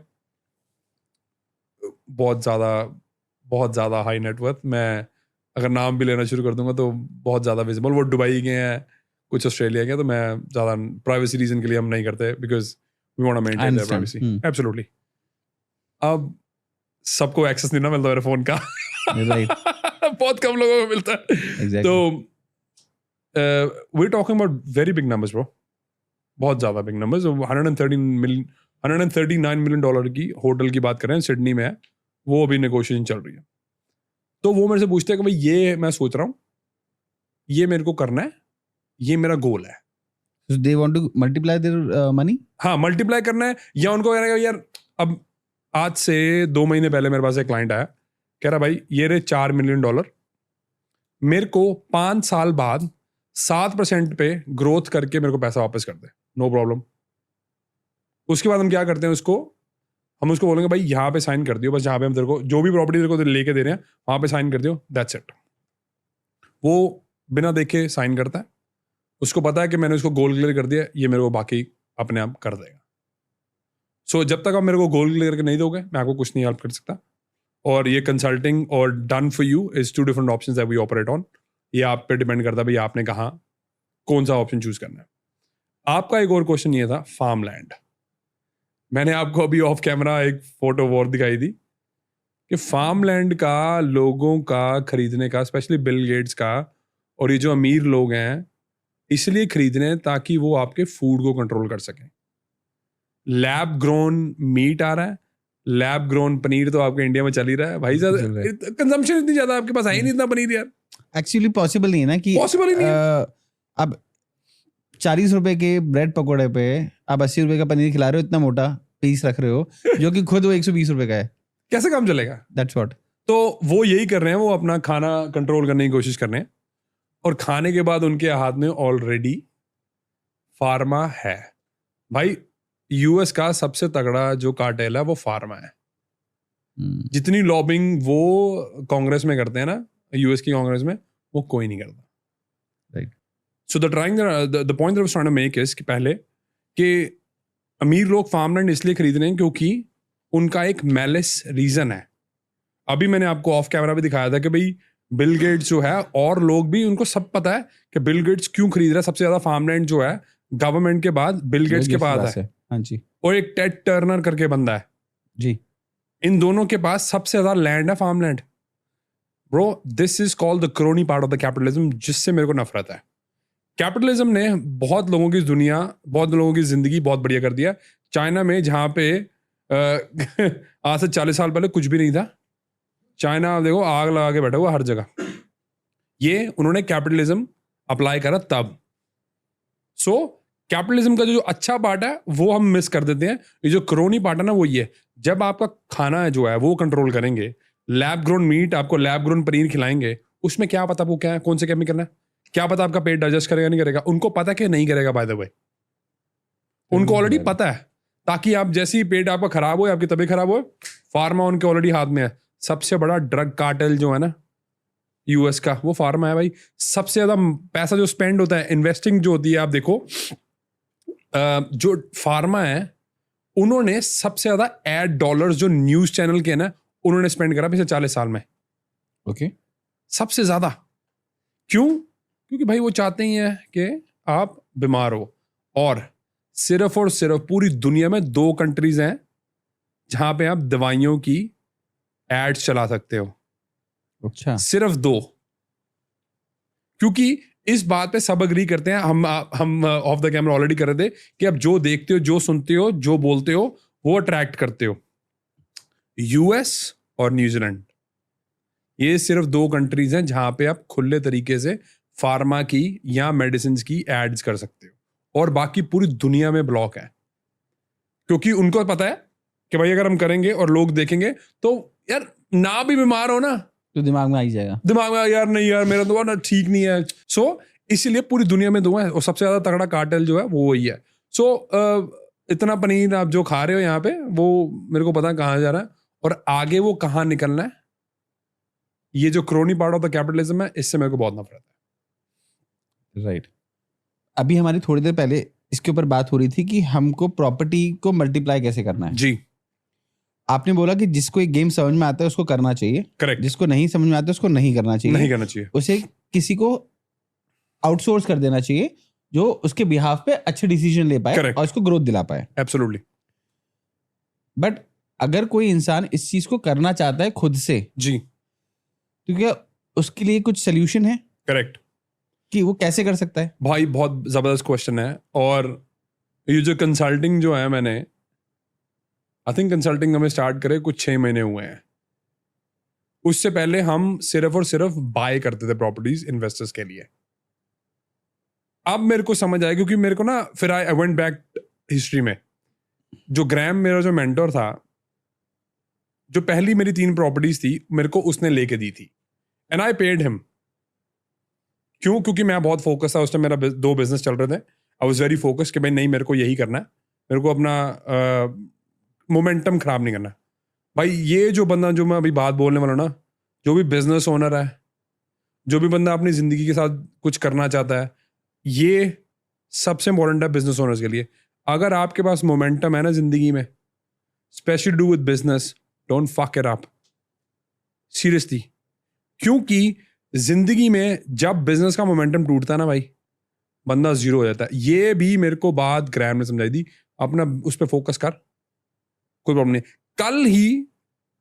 कल ही मैंने एक क्लाइंट से बात करी है जिसने घर लिया, 22 एकड़ का उन्होंने घर लिया ब्रिस्बेन में। कहता भाई $4 लाख मैंने उसके ऊपर लगाए, पर उसने क्या करा, अपने आप करने की कोशिश करी। कहता भाई जब से मैंने वो करा ना, मेरा बिजनेस जो है ठप हो गया। क्यों? क्योंकि उसने मोमेंटम का फायदा उठाया नहीं। उसका बिजनेस बढ़िया मोमेंटम में चल रहा था, वो कह रहा भाई जैसे ही घर लिया और जैसे मैंने 3 महीने इसमें स्पेंड करे, उसके बाद बिजनेस दोबारा से मेरे को ऑलरेडी स्टार्ट करना पड़ा है। जिसको ये बात समझ आ गई ना भाई, ये मेरे ख्याल से ये एडवाइस के कम से कम मेरे को $10 मिलियन चार्ज करना चाहिए। सच बता रहा हूं मैं। हाँ जी, इस एडवाइस के लिए मेरे को $10 मिलियन चार्ज करना चाहिए बंदे को। सो प्लीज अंडरस्टैंड करो, मोमेंटम नहीं तोड़ना जिंदगी का, specially if you're a business owner. अरे धंधा करो यार, पैसे कमाओ जिसमें do what you are good at. क्या आपका काम सब लोग कर सकते हैं? नहीं कर सकते। मैंने भाई आज तक कोई भी घर का काम खुद नहीं करा है। जो भी बंदे का काम है वो आता है घर ठीक। मैं ग्रास नहीं काटता अपने घर की, 2 रीजन के लिए। नंबर 1, मेरी एक्सपर्टीज नहीं है। अब लोग कहेंगे ग्रास काटने में क्या एक्सपर्टीज है? अरे भाई ग्रास काटने के बाद उसको जो प्लांट्स होते हैं उसको मेंटेन भी करना पड़ता है। हमारा जो बैकयार्ड अच्छा खासा है और साइड में पेड़ वेड़ भी हैं, तो मैं क्यों करूं? नंबर 1, मैं एक्सपर्ट नहीं हूं। नंबर 2, यार जितना टाइम वो लगाएगा उसने में बहुत ज्यादा पैसे कमा सकता हूँ यार। सही बात है, क्योंकि मेरी भी एक्सपर्टीज नहीं है। Time is money. Time is way value than money as well, I guess. मेरे को याद है भाई, लास्ट टाइम मैंने जो अपनी ग्रास काटी थी घर की, तब मैं न्यूजीलैंड में था। कम से कम नहीं तो 6-7 साल पहले काटी नहीं भाई। अब लोग कहेंगे यार ये क्या बात हुई, ग्रास नहीं काट सकता। अरे भाई ये गरीबों का माइंडसेट है, मेरे पास नहीं है वो। मालिक का बहुत अच्छा माइंडसेट दिया हुआ मेरे को, और मेरे को वही मेंटेन करके रखना है। So yes it can be done, and yes the reason we have gone to consulting is क्योंकि ग्रैम ने मेरे को 3 प्रॉपर्टी लेके दी थी, तब तक मेरे को गेम समझ आ चुका था। सो येस आप उसको खुद कर सकते हो जब आप कंसल्टिंग करके या बंदे से सीख के 3 बारी कैसे करना है, तब तक बेसिक्स मतलब क्लियर हो जाते हैं, उसके बाद आप खुद कर सकते हो। ओके आपने अभी थोड़ी देर पहले बोला था पैसा या तो गोल्ड में लगाओ या फिर प्रॉपर्टी में लगाओ। हाँ जी। So then which is better, gold और प्रॉपर्टी? देखो ये अनदर एडवाइस है जिसको कम से कम मेरे को बंदे को $10 मिलियन चार्ज करना चाहिए, पर मैं फ्री में दे देता हूँ, तुम्हें रख लो, कोई दिक्कत नहीं है। एक लेवरेज नाम का शब्द है, अमीर लोगों को ये बहुत अच्छी तरीके से समझ आ चुका है, और गरीब लोग गरीब के गरीब इसलिए रहते हैं क्योंकि वो लेवरेज नहीं करते। शरीन भाई अगर आप लेवरेज नहीं करोगे तो आपका ये पॉडकास्ट सेटअप जो है आप अकेले नहीं कर सकते। ये जो आप अभी कर पा रहे हो, अगर आप ये सब कुछ खुद करोगे 4 दिन लग जाएंगे आपको यही काम करते हुए। राइट अभी मेरे को पता है आपके 3 बैक जो टीम है मेरे को नजर आ रही है, आपको नजर नहीं आ रही, मत कोशिश भी मत करना देखने की, ठीक है। वो जो बंदे हैं अब उन्होंने अपना सब काम करा। नंबर 1 आप एक्सपर्ट नहीं हो किसी चीजों में, हर काम मैं नहीं कर सकता आप। आपका काम ये है, आप this is something that you good at, और बाकी जो आपकी टीम जो है 3 बंदे जो है वो नहीं कर सकते जो आप कर रहे हो, राइट। सो इसीलिए कोशिश भी मत करो और लेवरेज करने की कोशिश करो। अब मैं ये कहता हूं गोल्ड में इन्वेस्ट करो, मेरा जो कहना है 10% दैट्स इट। मेरा पोर्टफोलियो 10% गोल्ड है, बाकी 90% प्रॉपर्टी है, क्योंकि मेरे को with in the asset class भी डाइवर्सिफाई करने आता है। ओके किस तरह के गोल्ड में हमको इन्वेस्ट करना चाहिए? भाई गोल्ड खरीदना तो हार्ड एसेट, मैं भाई हार्ड एसेट का फैन हूं, क्योंकि मैंने बहुत सारा कुछ देखा है। मैं अपने चाचे को 1.25 करोड़ लूज करते हुए आज से 10 साल पहले, अगर इसको 7% इन्फ्लेशन में करेंगे ना तो इतना पैसा बन जाएगा आज तक कोई उसको पता नहीं है। हार्ड एसेट जिसको जो ब्रिक होती है, जो आप टच कर सकते हो, फील कर सकते हो, प्योर गोल्ड। Pure gold. कोई स्टॉक्स नहीं खरीदने, कोई बॉन्ड्स नहीं खरीदने, कोई कुछ नहीं खरीदना। So this is my take. अब फाइनली ये पहली बारी मैं रिवील करने वाला हूं कि मेरा एसेट क्लास में थोड़ा सा लेके जा रहा हूं। अब मैंने फाइनली 1% जो अपना है वो क्रिप्टो में डाला है, 1%, ठीक है। अब उसमें भी बहुत सारी चीजें, बहुत सारे कॉइन्स हैं। मैं आपको गारंटी देख रहा हूं, ये रिकॉर्ड कर लेना। अब जो बिटकॉइन लवर है उनको कीड़े लगने वाले हैं, पर होता ना जैसे हिल जाएंगे वो। बिटकॉइन जो है वो 2nd नंबर का हो जाएगा, एथीरियम ही आगे जाएगा। इसका रीजन पर आज नहीं, जब वो एथीरियम आगे निकल जाएगा मैं आपको तब बताऊंगा, उसके लिए टाइम है अभी। ओके ये जो सीक्रेट है वो बाद में शेयर करेंगे। तो क्रिप्टो में इन्वेस्ट करना सेफ है? हाँ जी भाई, क्रिप्टो में इन्वेस्ट करना सेफ है अगर आपको पता है। अगेन यार गेम समझने की कोशिश करा करो। अब बहुत सारे लोगों को मैं जानता हूं, वो ऑस्ट्रेलिया के हैं, जिन्होंने बहुत लोगों के पैसे भी खाए हैं। लोगों को बस अमीर जल्दी होने के चक्कर में बहुत सारे पैसे, वो आज की बात नहीं है, और हिस्ट्री में जब जब मर्जी पीछे चले जाओ वो यही मिलेगा आपको। सिर्फ जल्दी अमीर होने के चक्कर में, बिना रिसर्च करे, बिना ड्यू डिलिजेंस करे, मेरे चाचे के लड़के ने खरीदा, मेरे ताए के लड़के ने खरीदा, मेरी मासी ने खरीदा, मेरे मास्टर ने खरीदा, बस उस करके ले लो। प्रॉपर्टीज भी लोग ऐसे खरीदते हैं, और फिर जब वो गिरते हैं फिर कहते हो यार, क्योंकि भाई सीक्रेट बता रहा हूं, आप सबको पता, वैसे भाई जब कोई अपना रिलेटिव हमारा होता है ना, वो गलती कर लेता है, वो सीक्रेटली जानता है मैंने गलती कर ली है, बताता नहीं वो, और बताएगा नहीं, पर वो आपको भी फंसाएगा, वो आपको भी फंसाएगा, राइट। क्योंकि उसको पता भाई मैं तो गिरने वाला हूं। कितनी गरीब तरीके की माइंडसेट होगा ये सोचो।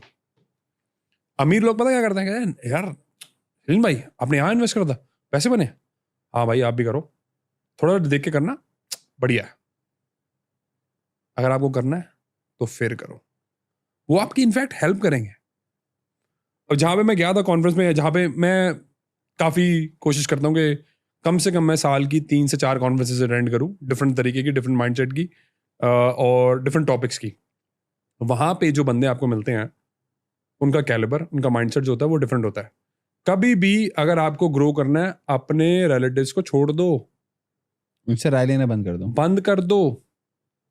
राय उनसे लो जिनके पास जो है, जो आप चाहते हो अब कल होना आपके पास। ओके, तो मैंने एक थोड़े दिन पहले एक अपना कंटेंट शूट किया था। मैंने इसमें बोला था कि आपके फादर आपको कभी करोड़पति बनना नहीं सिखा सकते नहीं सिखा सकते। जब तक उनको नहीं मालूम कि करोड़पति बनना कैसे है। करेक्ट। तो उसका मतलब ये नहीं कि आपके फादर गलत हैं, नहीं यार, बट उनका वैसा माइंडसेट ही नहीं है। और क्योंकि जब Absolutely. उनका माइंडसेट नहीं है, उन्होंने वो चीज देखी नहीं, तो आपके फादर आपको कभी ये नहीं बता सकते हो अमीर कैसे बनोगे आप। पर भाई मैं एक बात यहाँ पे कहना चाहता हूँ जो कि बहुत इंपॉर्टेंट है और ज़्यादातर लोग समझते नहीं है। भाई जो हमारे बाप ने हमारे लिए कर दिया होता ना, वो हम कभी नहीं कर पाएंगे। उनके पास रिसोर्सेस कम थे, उन्होंने तब भी हमें किसी चीज़ की कमी नहीं होने दी। इतने अनग्रेटफुल है ना हम। आजकल के बच्चों को देख रहा हूँ मैं, इंडिया में स्पेशली। हाँ मेरे पापा, यार तू बढ़िया है, तेरा बाप तो करोड़पति है, मेरा बाप तो एक मूर्ख है। ऐसी बातें मैंने सुनने देखी है भाई। अरे अगर तेरे बाप ने तेरे को पैसे नहीं दिए भाई, उसने बड़ा कर दिया ना तेरे को, तेरे में दम नहीं है क्या करने का? ये जो विक्टिम मेंटालिटी है ना ब्रो, ये प्रॉब्लम सिर्फ इंडिया में नहीं है, अक्रॉस द वर्ल्ड है। और ये जो प्रॉब्लम है ना, बहुत बड़ी प्रॉब्लम है। आज तक मैंने कंप्लेन नहीं करी, मालिक को कुछ नहीं बोला कि भाई तूने वैसे क्यों करा। थैंक यू, तूने करा, कुछ समझाने के लिए करा होगा। जब तक आप ये माइंडसेट में नहीं जाओगे, गरीब के गरीब ही रहोगे, क्योंकि तुम्हें रोने की आदत हो चुकी है। और जो रोएगा वो पूरा दिन रोता ही रह जाएगा, बस कुछ नहीं कर पाएगा। ओके, तो हम एक फ्लैट को खरीद के जी अमीर कैसे बन सकते हैं, या फिर जनरली बोला जाता है इस तरह से फ्लैट खरीद लो तो वो फ्लैट फ्री का पड़ जाएगा तुम्हें। जी, ये उसके पीछे क्या स्ट्रैटेजी होती है? सो भाई उसके लिए ना मैं आपको एक ऐसा फ्रेमवर्क देने लगा हूँ आज। आपकी ऑडियंस चाहे जहाँ मर्जी हो, कनाडा, ऑस्ट्रेलिया, न्यूजीलैंड, अमेरिका, पता नहीं जहाँ पे मर्जी हो, जो अगर आप ये फ्रेमवर्क यूज कर लोगे तो आप वो पैसे कमा सकते हो। उसके लिए 3 चीज़ों की जरूरत है, चौथी कोई चीज़ नहीं है। ये जहाँ मर्जी अप्लाई हो सकती है। Number 1, structure. ओके, स्ट्रक्चर का मतलब ये होता है कि कभी भी आपको प्रॉपर्टी है अपने नाम पे नहीं लेनी। ठीक है। अमीर लोग कभी नहीं करते ये। ओके, अमीर लोग हमेशा या तो स्ट्रक्चर ट्रस्ट होगा या तो उनका कोई कंपनी स्ट्रक्चर होगा जिसमें वो डायरेक्टली इन्वॉल्व नहीं होंगे, ताकि कल को कोई आपको सू कर रहा है तो पता ना चले आपको आपके पास है क्या। ट्रस्ट में क्या होता है कि किसी को नहीं पता कि आप क्या ओन करते हो, ठीक है। पर being a trustee of the trust, आप सब कुछ कंट्रोल करते हो। फॉर एग्जांपल, आप डायरेक्टर ऑफ द कंपनी हो, पर शेयर होल्डिंग जो है वो किसी और लोगों के पास है, या ऐसे लोगों के पास है जो आप कंट्रोल कर रहे हो सब कुछ कंपनी को, पर आप असली में मालिक नहीं हो, मालिक कोई हो रहा है। अब ट्रस्ट में क्या फायदा है कि ट्रस्ट में आप अपने आप को मालिक भी बना सकते हो, नहीं भी बना सकते, अपने माँ बाप बच्चों को भी बना सकते हो।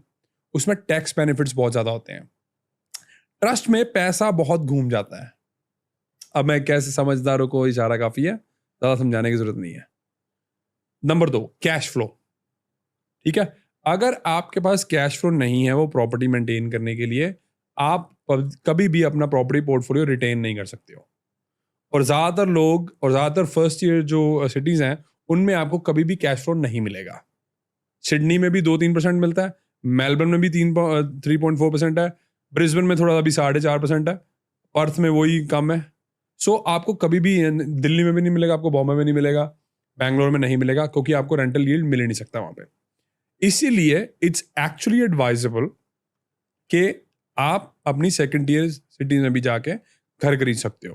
पहले मैं तीसरा पॉइंट कवर कर देता हूँ, फिर आपको समझाऊंगा कि भाई आपको फ्री फ्लैट कैसे पड़ेगा। नंबर 3 है ग्रोथ।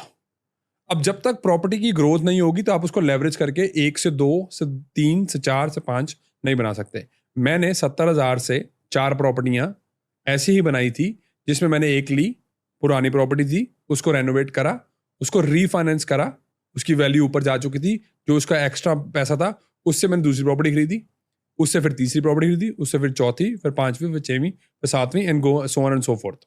इसको रीफाइनेंस करके एक बार वो कैसे किया, एक बार वेरी गुड क्वेश्चन। सो क्या होता है भाई कि जैसे मान लो मैंने आज 1 करोड़ की प्रॉपर्टी ली। अब ज्यादातर ये भी गरीब माइंडसेट देखो, ज्यादातर लोगों को पता क्या होता है, मिडिल क्लास, यार हमें प्रॉपर्टी चाहिए, सुंदर दिखनी होनी चाहिए, बढ़िया प्रॉपर्टी दिखनी होनी चाहिए। सबसे बेकार से बेकार डिसीजन होता है ना, वो उसको बोला जा सकता है। अगर आप वही प्रॉपर्टी पुरानी लो जिसको आप रेनोवेट कर सकते हो, या उस पर ऊपर फ्लोर डाल सकते हो, या पीछे कुछ कर सकते हो, that property is way better than the apartments.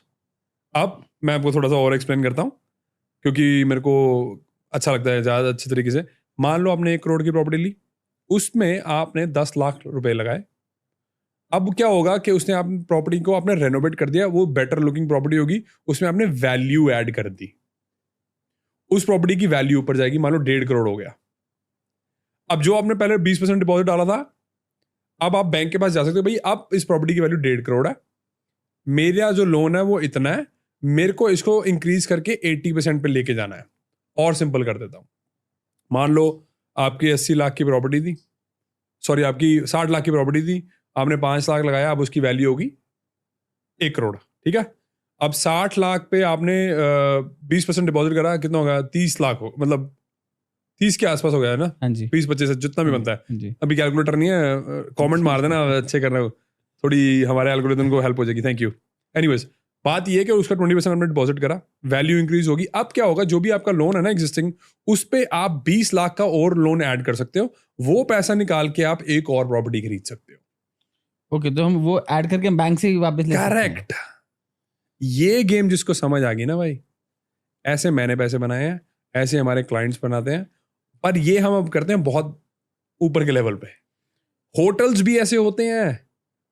अभी मेरे पास क्लाइंट्स है जो कह रहा है भाई हमें पुराने होटल्स, क्योंकि मैंने उनको सजेस्ट करा, कंसल्ट करा कि भाई पुराने होटल्स लो, उनको नया बनाओ, उनकी वैल्यू ऊपर करो, and then you go on go forth. Okay, तो आप मुझे एक बार मतलब एक्सप्लेन करिए। जी अभी मैं निचले लेवल की बात कर रहा हूँ, जो ठीक है। कोई बहुत बड़ा गेम नहीं खेल रहा है।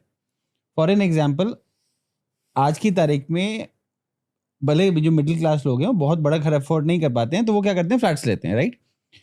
अगर मैं ये करता हूँ कि मैं एक 60 लाख का फ्लैट ले लेता हूँ, जी उस पे 15 लाख लगा के उसका इंटीरियर कराता हूँ अच्छे से, हाँ जी और उसको फिर मैं सेल करता हूँ, करेक्ट, रीसेल, तो वो क्या एक profitable? That's one way of making money, correct.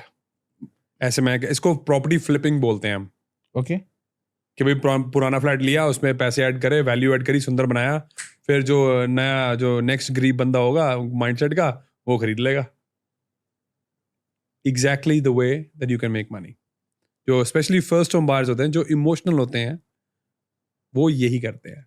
उनको पता ही नहीं चलता कि भाई ये जो काम था मैं खुद भी कर सकता था, पर अगेन माइंडसेट का फर्क है, और कोई चक्कर नहीं है। मतलब it can B business option. Absolutely it is a business option. और बहुत जल्दी पैसे रोटेट होगा। एग्जैक्टली, पैसा मतलब बहुत अगर जल्दी- आपने 80 लाख की एक प्रॉपर्टी खरीदी, जी उसमें 15 लाख रुपए लगाओ, 95 की आपको प्रॉपर्टी पड़ रही है, करेक्ट, और उसको 1 करोड़ 10, 1 करोड़ 20 की आप इसको आराम से वापस बेच सेल कर दो। अभी हमने प्रॉपर्टी बाय करी है सिडनी में क्लाइंट के लिए, $4.5 मिलियन की प्रॉपर्टी है, 2400 स्क्वायर मीटर का लैंड है।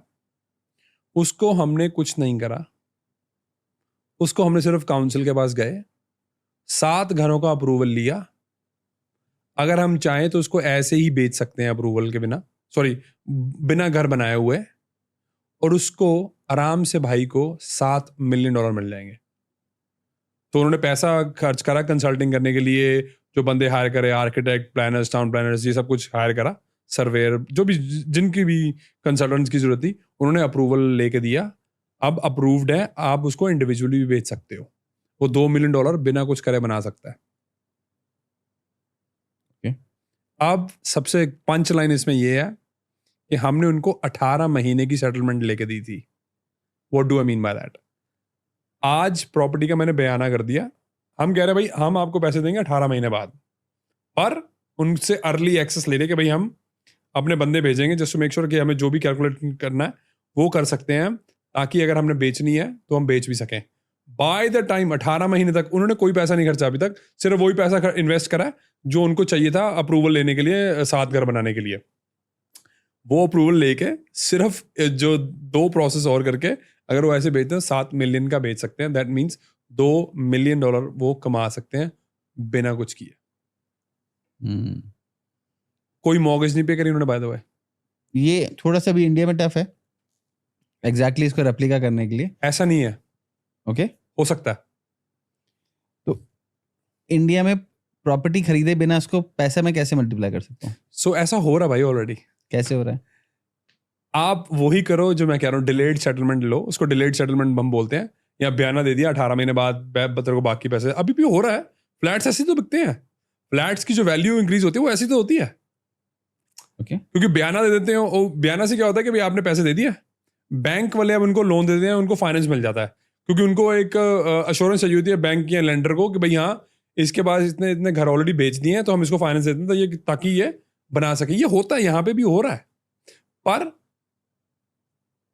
इसको आप और अच्छी तरीके से कर सकते हो अगर आपके पास बंदे ऑन द ग्राउंड है।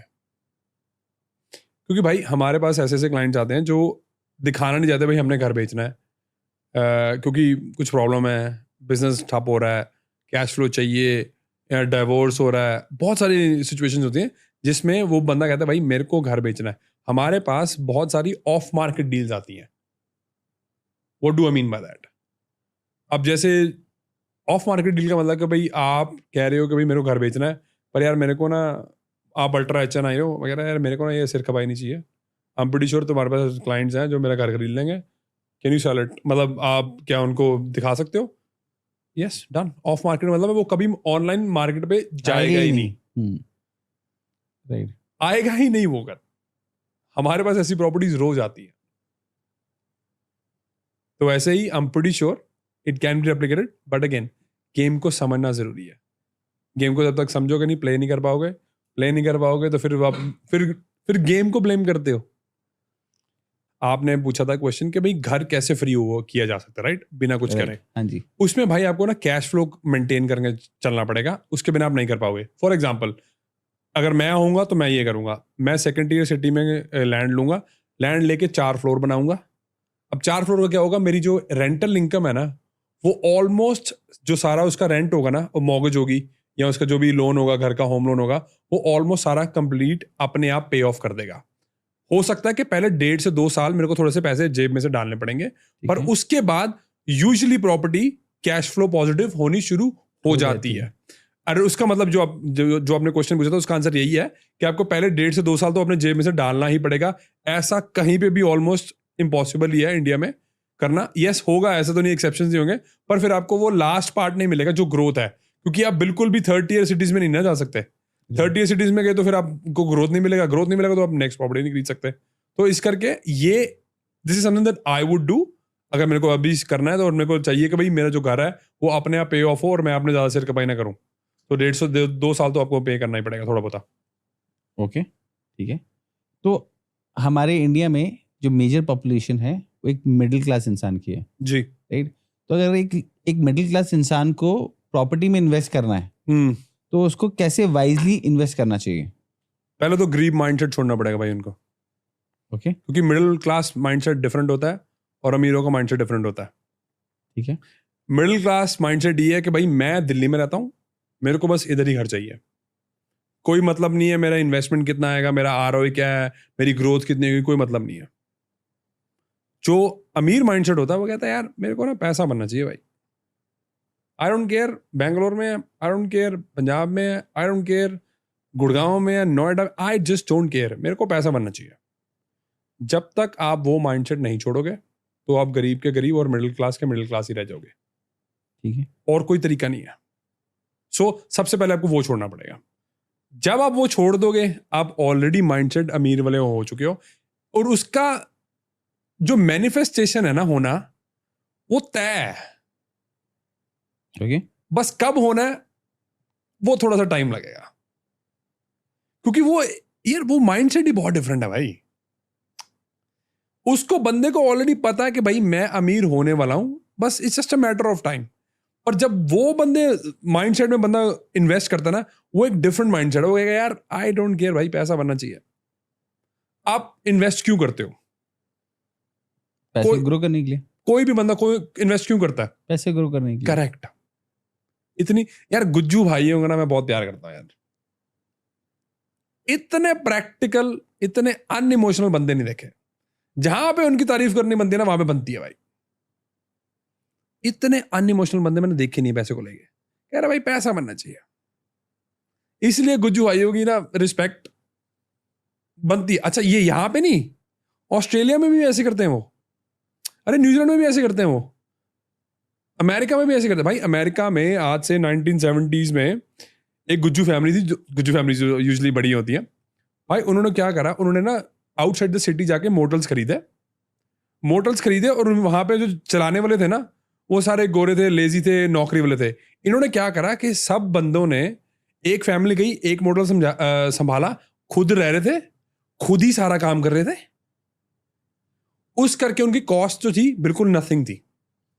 फैमिली के सब लोग फैमिली के लोग हैं। उस चक्कर में भाई उनकी जो अवेलेबिलिटी होती नहीं थी, हमेशा ऑक्यूपाइड रहता था उनका। भाई वो कब शुरू करा उन्होंने 1970 से कब 1990 तक उन्होंने होटल्स खरीदने शुरू कर दिए। अब ये क्या है, अब ये मैनिफेस्टेशन थोड़ी 20 साल बाद आई है ना, माइंडसेट तो वही है ना यार, राइट। तो अगर आप ये चेंज कर लोगे तो आपकी भी मैनिफेस्टेशन जो है वो टाइम से हो ही जाएगी। तो अगर आप ये चेंज करके सिर्फ और सिर्फ अनइमोशनल होके मेरे को पैसा बनना चाहिए, मैं Tier 2 सिटी में जाने के लिए राजी हूं, because that's where I see the growth, that's where I should be going. Okay, आज की तारीख में जिसने करियर अपना स्टार्ट ही किया है जी, वो इन्वेस्टमेंट कैसे कर सकता है प्रॉपर्टी में? थोड़ा रेपिटेटिव लगेगा पर भाई माइंडसेट चेंज करना ही पड़ेगा, क्योंकि जो सैलरी माइंडसेट होता है ना वो बिजनेस माइंडसेट नहीं होता। उसको आईफोन पहले लेना है, पता क्यों? क्योंकि दिखाना है। उसको गाड़ी पता क्यों लेनी है? क्योंकि दिखानी है। जरूरत नहीं है, कोई जरूरत नहीं है, पर दिखाना है। आईफोन किस्तों पे लेना पर दिखाना है। नौकरी बाद में ज्वाइन करेंगे, पहले आईफोन लेना है। क्यों? क्योंकि यूजुअली क्या होता है लोगों का, जो जब बच्चे जो हैं जिनके माँ बाप का घर फ्री होता है या बहुत पुराना घर होता है, उनके पे भी लोन वगैरह नहीं होता है ना, तो उनको ना वो जो माइंडसेट है वो बहुत शॉर्ट साइडेड माइंडसेट उसको मैं बोलता हूँ कि भाई कल क्या करना है वो कर देखना, बस आईफोन लेके बस दिखाना लोगों को भाई यार हम आईफोन भी ले सकते हैं, हम गाड़ी भी ले सकते हैं। तो आप ये कहना चाह रहे हो कि आजकल की जनरेशन को जी लाइफ में एंजॉय नहीं करना चाहिए? नहीं, एटलीस्ट 7 साल। ओके, मैंने 7 साल लगा के 7 से 10 साल लगा के $70,000 सेव करा था भाई। उस टाइम पे मैं कोई पार्टीज नहीं करी थी। अपने 20s में मैं न्यूजीलैंड में था, कोई पार्टी नहीं करी मैंने, कोई शराबबाजी नहीं करी, कोई लड़कीबाजी नहीं करी। अगर वो मैं करता तो शायद मैं कहीं और ही होता, शायद मैं भी वही धक्के खा रहा होता जहां पे ऑलमोस्ट एवरीवन कर ही रहे हैं। सो नहीं, जब तक तुम अपने आप को सही तरीके से खड़े नहीं कर पाते, आपका बेस जो है स्ट्रांग नहीं है, मत करो भाई। 1994 की नीसान पल्सर चलाता रहा हूं मैं, गाड़ी नीसान पल्सर है, सर्च कर लेना 1994, 2.5 लाख किलोमीटर चली हुई थी, वो चला रहा था मैं 7-8 साल, ताकि मैं पैसे जोड़ सकूं। जब हम ऑलरेडी प्रॉपर्टी में मल्टी मिलियनर हो चुके थे या मिलियनर बने थे, $7,000 की गाड़ी चला रहा था सिर्फ मैं। कुछ नहीं होता $7,000 की गाड़ी। सो नहीं, पीना बंद कर दो, कोई फायदा नहीं है। पैसे जोड़ लो या उसको समझ तो अगेन वो पेन खत्म होगी ना। पेटीएम करा, कार्ड लगाया, कुछ पता चल नहीं रहा, मॉर्गेज देनी गया, इंस्टॉलमेंट देनी नहीं, रेंट देना नहीं है। इसलिए मेरे को गोरों का वो मामला बहुत अच्छा लगता है। जैसे ही 16 साल के उनके बच्चे होते हैं ना, बाहर या रेंट देना शुरू करो। रिस्पॉन्सिबिलिटी होनी चाहिए, वो है नहीं है ना। माँ बाप की भी गलती है ना यहाँ पे। उनको सॉफ्ट तुम खुद ही बना रहे हो ना। नहीं मेरा बच्चा 25 साल तक तू इधर ही रहा है, मेरा बच्चा। लड़कों को तो मेरे ख्याल से 76 पढ़ने चाहिए 16 साल की उम्र में। चल काम करना शुरू कर, पढ़ाई करनी है कर, नहीं करना तो अपने आप कर। भाई वो भी तो पढ़ाई करते हैं, वो लोन लेके पढ़ाई करते हैं। बिल्कुल, वो एक रिस्पॉन्सिबिलिटी देती है ना यार, कि भाई मेरे को लोन पे ऑफ करना है। राइट। हमारे यहाँ पे सब बिगाड़ी जो, भाई मेरे माँ बाप ने कोई पैसे नहीं दिए मेरे को, खुद ही करा है, और thank you so much.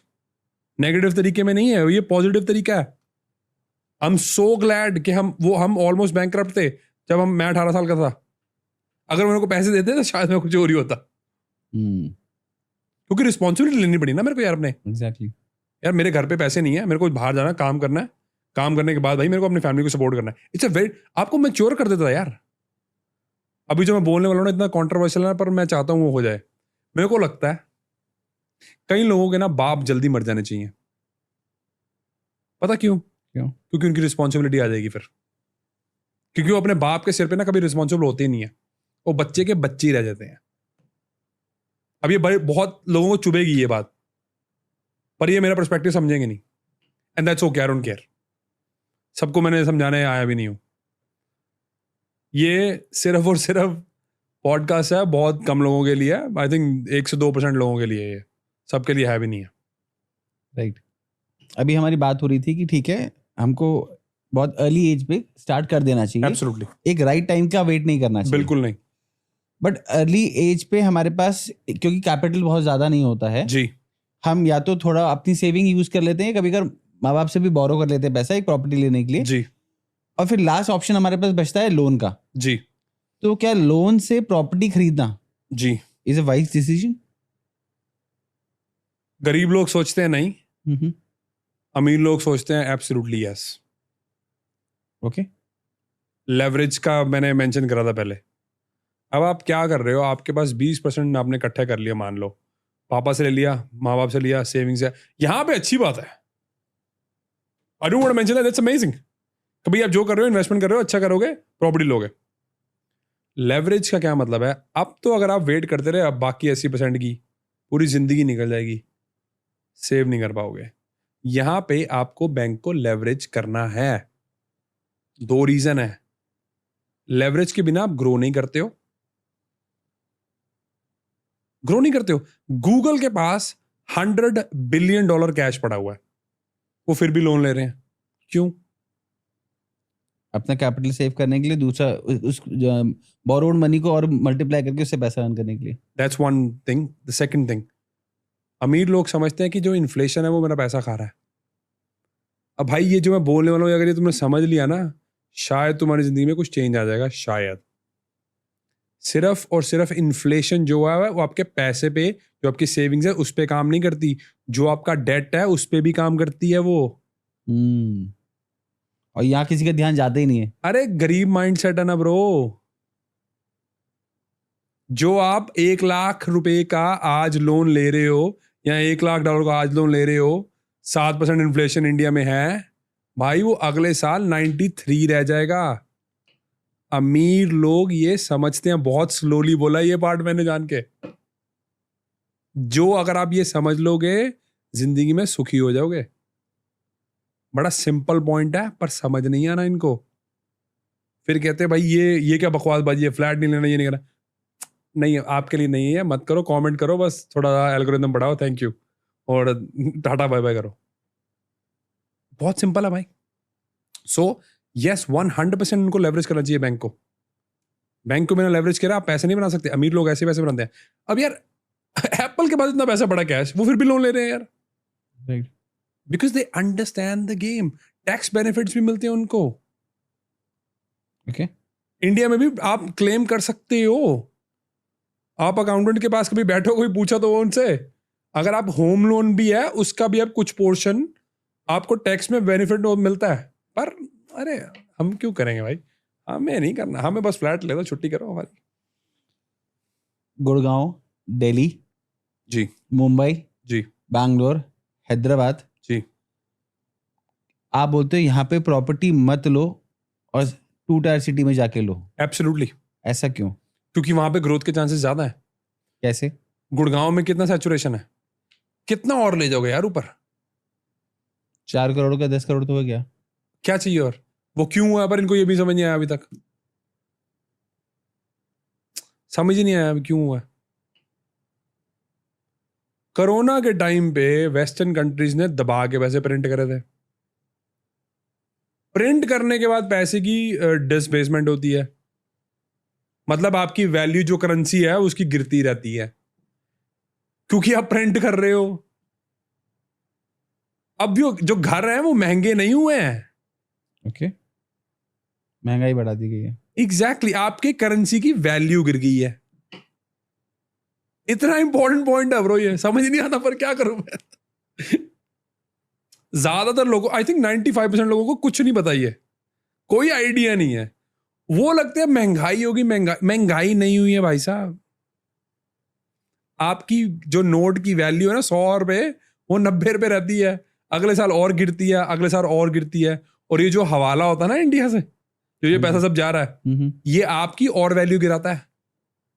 Right, we just discuss कि आपने ये सजेस्ट कर रहे हैं कि जितनी भी हमको प्रॉपर्टीज लेनी चाहिए अभी, जी हमको टियर 2 सिटीज में लेनी चाहिए बजाय टियर 1 सिटीज में। हाँ जी। तो आने वाले अगले 5 साल से 10 साल का अगर मैं टाइम ड्यूरेशन लेके चलूं, तो वहां पे प्रॉपर्टीज में कितना बूम आने वाला है और कितना वहां हमको गेन एक्सपेक्ट कर सकते हैं? भाई ये आंसर तो आपको कोई भी अगर देने की कोशिश करेगा ना एग्जैक्टली टू डॉट के भाई 10% ही होगा, 20% ही होगा, वो आपको बकवास कर रहा है, उसको कुछ पता नहीं है। आपको एक तरीका बता देता हूँ, उसको हम 18.6 ईयर का साइकिल बोलते हैं।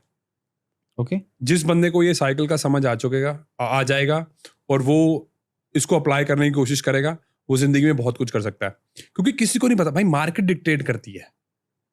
आपके और मेरे हाथ में हो तो हम तो 50% ग्रो कर देंगे तो भाई कल ही हो जाए, ऐसा नहीं होता, मार्केट डिक्टेट करती है।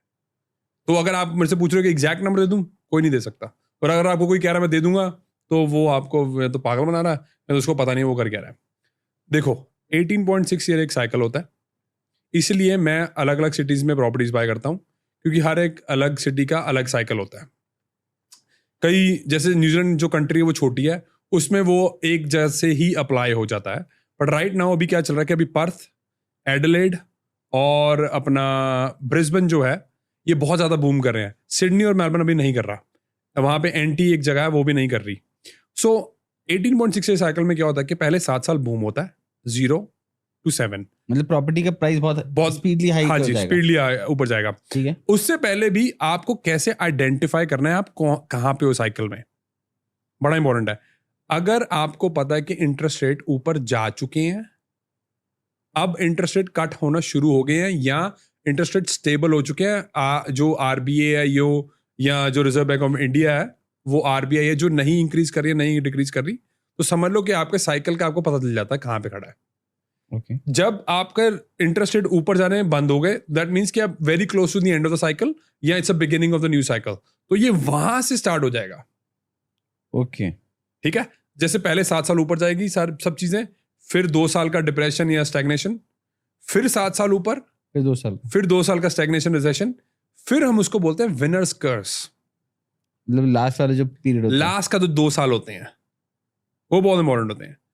अब मान लो आपने शुरू करा बिल्कुल एंड ऑफ द मतलब स्टार्टिंग ऑफ द साइकिल 0 पे, आप देख रहे हो यार पिछले 16 साल है भाई मैं पैसे कमा रहा हूं भाई, हम तो गलत हो ही नहीं सकते, बायसनेस आ जाती है ना, ओवर कॉन्फिडेंस भी हो जाता है।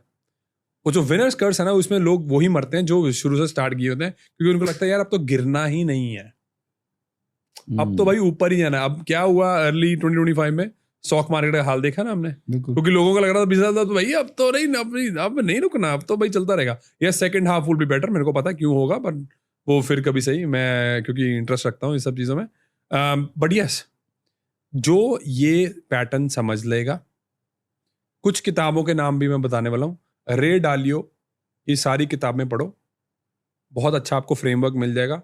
उसमें वो ग्लोबल इन्वेस्टर है, मैक्रो इन्वेस्टर है, वो सबसे तगड़ा जो हेज फंड है वो मेंटेन करता है, $150 बिलियन अंडर मैनेजमेंट है उसके। व्हाट इट टेक्स, स्टीव स्वॉशमैन जो कि ब्लैकस्टोन का चेयरमैन है, जिनका ज्यादातर रियल एस्टेट में उन्होंने पैसे कमाया है, उनको देखो। और ये किताब जिसने पढ़ ली ना भाई, तो शायद उसको पूरी बैंकिंग का राज पता चल जाएगा, उसको पता चल जाएगा कि जो तुम सोच रहे हो वो तो कुछ है ही नहीं है। स्विट्जरलैंड में किताब का नाम है भाई tower of Basel. Tower of Basel, Basel, okay. उसमें भाई बैंकिंग की जो सबसे बड़ी चोरी चल रही है ना अभी, वो तुम्हें पता चल जाएगा भाई। जो मैं बोलने वाला हूँ लोगों को पता ही नहीं होगा, गारंटी बता रहा हूँ 99.9% लोगों को ये नहीं पता होगा जो मैं बोलने वाला हूँ। स्विट्जरलैंड में जो बैंकर्स हैं उनके पास कंप्लीट सॉवरेनिटी है, ओके, उनके रूल्स जो हैं वो उन पे अप्लाई नहीं होते हैं। नॉर्मल लॉ के। आपको पता लंदन जो है it's not a part of the UK. फिर अगर महारानी को लंदन में जाना है उसको परमिशन लेनी पड़ती है पहले। अच्छा, किसी को पता नहीं है, फैक्ट है, चेक कर लेना।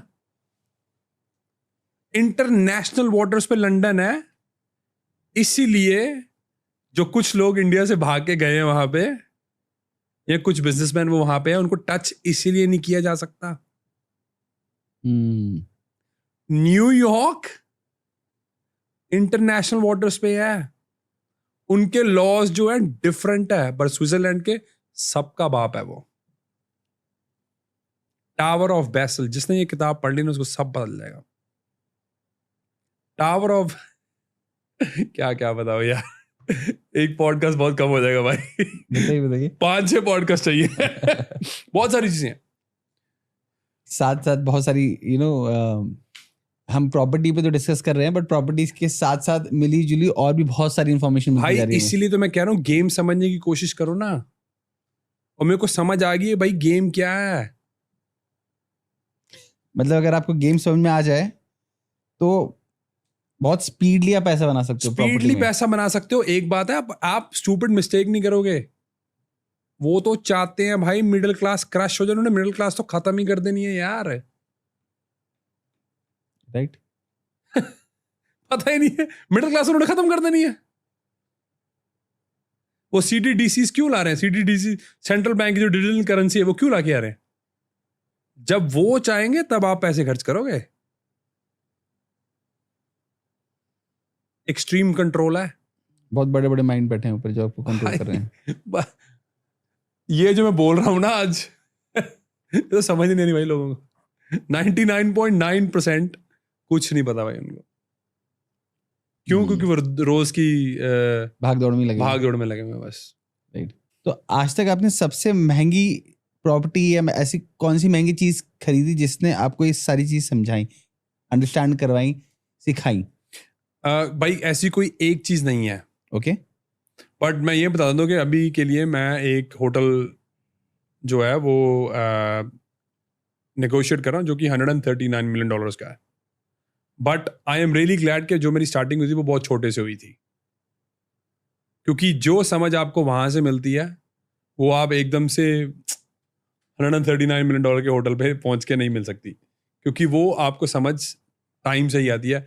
जो भी बंदा कहता है भाई मैं कल ही मिलियनर बन जाऊं, तो वो पॉसिबल नहीं है। एंड आई थिंक अगेन हमने शायद ऑफ कैमरा बात करी थी कि जो जर्नी है वो गोल से भी ज्यादा इंपॉर्टेंट है। पर ये लोगों को समझ नहीं आता, पता नहीं क्यों। इतनी जबरदस्त चीज मालिक ने दी है जिंदगी नाम की, कि आप सीख रहे हो, आप जर्नी हो। क्योंकि हम आउटकम पे बहुत ज्यादा फोकस रहते हैं ना, इसलिए हम फेल होते हैं। अरे उसको भी इंजॉय करो जहां पे अभी भी खड़े हो। ऑफ कोर्स पैसा बनाओ, सब कुछ करो, नो प्रॉब्लम, पर उसको तो इंजॉय करो ना जहां पे हो। रोना बंद करो यार, रोना बंद करो। ये थोड़ा सा कॉन्ट्रडिक्टरी हो रहा है। इधर आप बोल रहे हो कि जहां पे जो हो उसको एंजॉय करो लाइफ, जी राइट, और इधर आप बोल रहे हो कि नहीं, एंजॉय नहीं करो, पहले पैसा कमाओ। एंजॉय ऐसे कि भाई एक्सेप्ट तो करो ना जहां पे वो खड़े हो। ओके। एक्सेप्टेंस होनी, एंजॉय करना वही है ना, कि भाई अगर मेरे पास अभी आईफोन नहीं है तो मैं 5 साल रुक के ले सकता हूँ, क्योंकि पहले मेरे को प्रॉपर्टी बनानी है या पहले मेरे को इन्वेस्ट करना है। तो आपने कैसे पैसा सेव करा और आप कैसे बड़े आदमी बने फिर? भाई मैंने 20s में कोई पार्टीज नहीं करी, 2 पार्टीज करी अपने पूरे 20s में।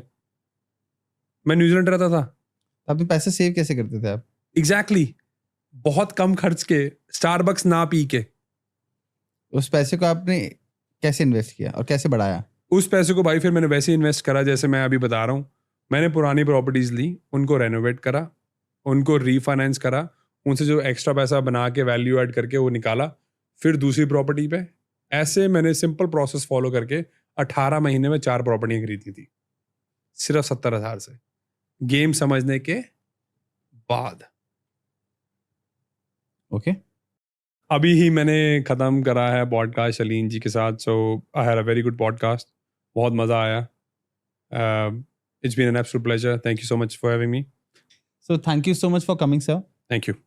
आज का जो डिस्कशन है जी, हमने प्रॉपर्टी और प्रॉपर्टी से रिलेटेड आसपास की बहुत सारी चीजें के ऊपर हमने फोकस किया है.